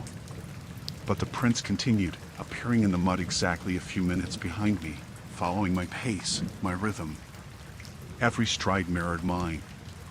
I picked up speed, the soft thump of my sneakers now joined by the faint but distinct impressions that always appeared behind me, as if the trail itself were alive, mimicking my movements. Anxiety gnawed at me. I rationalized. Someone could have been jogging stealthily, matching my pace, watching me. Maybe a coincidence, maybe a prank. But then came the noises. At first, subtle, a crack of a twig, soft, measured. I stopped abruptly, straining to listen. The path behind me was empty, or so I told myself. I told myself that the sounds were my imagination, a natural echo in the mist. But every time I ran, the impressions in the mud followed, and now faint, deliberate snaps and rustles accompanied them, perfectly timed with my steps. My rational mind began to unravel. No one could match me so precisely through mud and fog. It wasn't humanly possible. And yet, each time I glanced over my shoulder, the trail appeared empty. The prints remained flawless, the evidence of a presence I could not see. I began to run recklessly, the mist thickening around me, the world shrinking to the width of the path. Heart pounding, breath sharp, I tried every trick, quick turns, doubling back, sprinting in zigzags. Every time, I looked back, no one. Yet the prints reappeared, always a few moments behind, perfectly spaced, perfectly aligned with my pace. Panic set in. My mind screamed with warnings, memories of every horror story I'd ever heard rising in vivid color. Something was following me. Something deliberate, patient, and impossibly precise. My rational explanations collapsed under the weight of the evidence. The prints did not tire, did not falter, did not deviate. Whoever or whatever was behind me could mimic me perfectly. And I was running out of trail. I reached a clearing by the river, open ground where I could see the path stretching back in a silver haze. My own footprints ended abruptly, but so did the second set, stopping at the edge of the clearing, just beyond the shadow of the trees. I froze. My chest heaved. The mist swirled, and I strained to see, to find some clue of the presence, some sign of a figure I could comprehend. Then I saw it, or thought I did. A flicker in the corner of my vision, low, crouched, humanoid but wrong. Too small, too fast, slipping through the fog like liquid shadow. It moved deliberately, and every motion suggested anticipation, patience, a focus entirely on me. My stomach turned to lead. I realized then that this was not an ordinary stalker, not a coincidence. Whatever it was had been tracking me, luring me, unseen and impossibly close. I ran blindly down the path toward the next bridge, ears straining for any sound, hands clawing at my legs in a desperate bid for speed. Every few strides, I glanced back. The trail was empty, but the prints always resumed, appearing exactly where I had been. My breath was ragged, lungs burning. My legs screamed, yet I could not stop. Finally, the trail opened onto the road. Streetlights bathed the path in harsh yellow, casting the mist aside. The prints vanished in the light, and I realized with a shiver that they never crossed into open ground. They only existed in the fog, in the shadows, in the confined forest. I leaned against the railing of the bridge, trembling, eyes scanning the treeline. Nothing. No shadow. No figure. Only silence. I walked home slowly, every sense alert, every noise magnified. The rational explanations no longer worked. There was no humanly explanation for what had followed me, the perfect pacing, the exact timing, the impossibility of sighting anything. I survived the morning, but I never jogged that trail again. Even now, whenever I hear footsteps behind me in empty streets, the same meticulous, perfect timing of that unseen presence echoes in my mind. And I know, deep down, that if I returned to that fog, to that forest path, it would be waiting, matching my pace, always a few minutes behind. Patient. Relentless. Inescapable. Story 24, The Watching Car. I had chosen this campsite for its remoteness, the kind of place where the trees grew thick and the river cut a silver ribbon through the valley. It was a perfect getaway, no cell phone signal, no crowds, just the quiet of the forest. I set up my tent near a cluster of pines, stacked firewood carefully, and watched the sun dip behind the hills as I cooked my dinner over the flickering flame. The ordinary details comforted me, the warmth of the fire, the smell of pine needles, the distant call of a lone owl. The first night was peaceful. The forest hummed with the usual nocturnal life, insects chirping, the low rustle of branches in the wind. I went to sleep wrapped in my sleeping bag, lulled by the rhythmic sound of the river. Around midnight, I woke to a faint glint through the mesh of my tent. Squinting, I could just make out the shape of a car parked at the edge of the clearing. It wasn't unusual for a hiker to be passing through, I told myself, and soon I drifted back to sleep. Morning came with birdsong and sunlight spilling through the trees. I packed up my camp briefly to fetch water from the river. On my return, I froze. The car was gone. A coincidence, I thought. Perhaps the driver had spent the night somewhere else, just passing through. I shrugged it off and continued my day, hiking along a nearby ridge, letting the ordinary beauty of the forest calm me. The second night, as darkness swallowed the campsite, I again saw the headlights through the trees, faint at first, then brighter as the vehicle settled into the same position, facing my tent. My heart skipped a beat. 3 nights of camping in the middle of nowhere, and this car had appeared twice. I told myself I was imagining things, the effect of isolation, but unease crept in like a cold draft. Every sound seemed amplified, twigs snapping, leaves rustling, the river murmuring like whispered threats. I lay awake, listening, but the car stayed silent, engine off, shadowed and still. I tried rational explanations. Perhaps a park ranger, someone doing late-night patrols? Maybe another camper had parked nearby and left the headlights on. But there were no other campsites within miles, and the road leading here was little more than a dirt track, hardly visible on most maps. My logic faltered under the weight of the impossible consistency. Same car, same position, same facing angle. By the third day, my unease had grown into a gnawing fear. I packed my supplies and went on a longer hike, circling far from my tent, trying to convince myself it was just coincidence. Returning near dusk, the car was there again. Same model, same dark color, headlights faintly glinting, facing me. My stomach twisted. Someone had been here every night, watching. Always watching. That night, sleep was impossible. I kept the fire small, flickering shadows dancing across the trees. Every snapping branch made me jump. Every distant animal call sounded like deliberate movement. I lay in my tent, muscles tense, flashlight within reach, listening. Around 1 a.m., a faint crunch of gravel reached my ears. I froze, straining. The sound stopped, then resumed closer, deliberate, calculated. I unzipped the tent slowly, peering through the mesh. The car's headlights were off, but the dark shape of the vehicle remained perfectly still. My throat went dry as I noticed something I hadn't before, faint impressions in the dirt where someone had walked, leading toward the clearing, circling my tent. No footprints led away. My pulse raced. Whoever had come here had left without a trace, just like the car, always present, always silent, always facing me. I tried to reason. Maybe it was a camper setting up pranks, maybe someone lost and harmless. But my instincts screamed otherwise. The precision of the car's placement, the footprints that appeared and disappeared, the feeling of being watched, it was deliberate. I could not escape the gaze of whoever or whatever was here. Hours passed. My flashlight cut weak beams into the black, showing only trees, firelight, and shadows. Then movement, a figure stepping from the tree leaned toward the car. It paused, silhouetted by moonlight, and I noticed the way it didn't move like a human. Jerky, cautious, deliberate. My stomach roiled as I realized the figure had been watching the fire, my movements, waiting for me to sleep.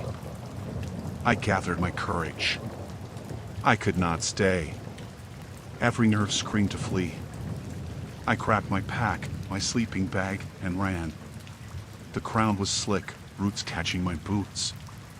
Behind me, I heard nothing, no vehicle engine, no footsteps, but a presence seemed to trail me, patient, unseen. I did not dare look back. I ran until the forest thinned and the dirt road appeared, the safety of the main road within reach.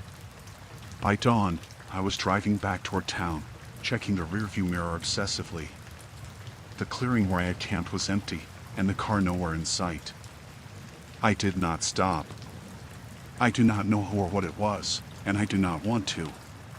The prints, the car, the figure, it had been deliberate, meticulous, patient. Waiting. I have not returned to that forest. I have not camped alone since. But even now, when I pass quiet roads or empty fields, I imagine headlights in the distance, always facing me, always waiting. Story 25, The Morning Stones.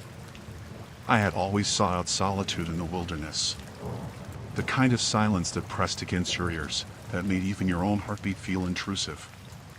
That weekend, I drove hours from the city to pitch my tent in a valley tucked deep within the Ravenwood Forest, a place where the trees grew so densely that sunlight scarcely touched the mossy floor. I carried only the essentials, a sleeping bag, a small backpack, a lighter, and enough food for 2 days. The first evening was ordinary. I set up camp, stacking firewood in a careful semicircle, arranging small stones around the base of the pit. The scent of pine hung thick in the air, and a gentle wind rustled the leaves, carrying with it the faint, sweet tang of wet earth. I lit the fire, watching the flames lick the logs as darkness fell. Stars emerged, cold and distant, and the river murmured softly in the distance. By 10, I was exhausted.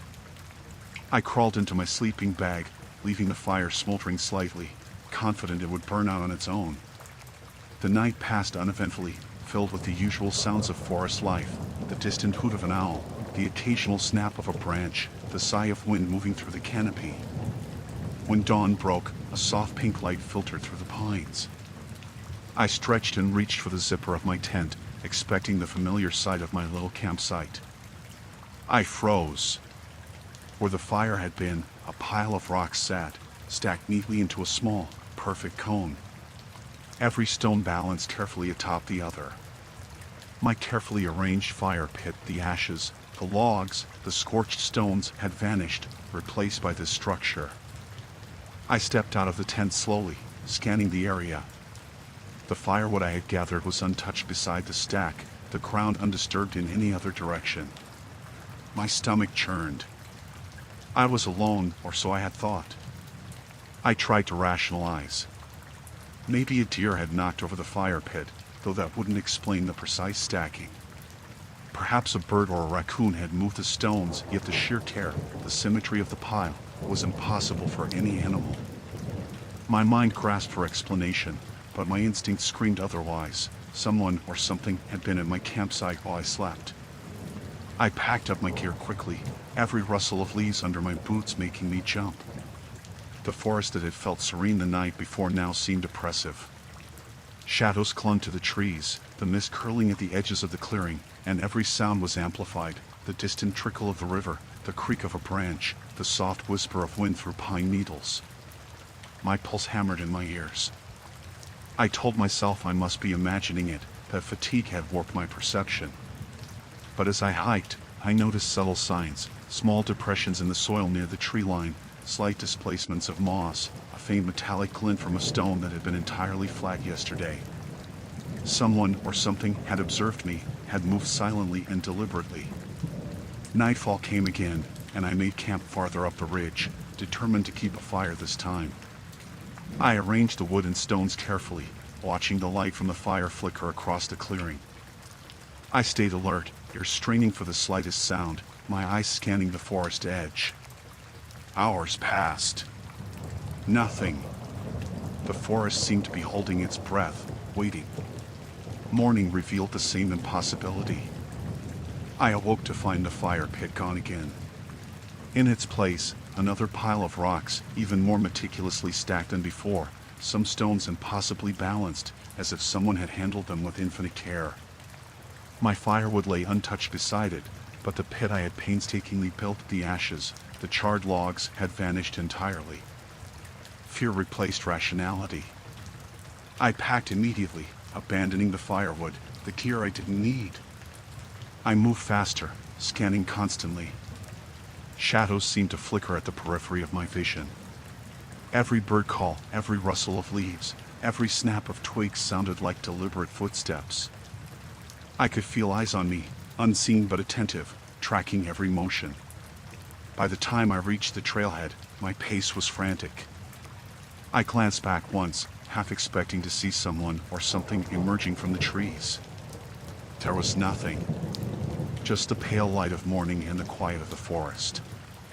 I tried to tell myself it was some prankster, perhaps another camper, though no one else had been in this part of the forest for miles.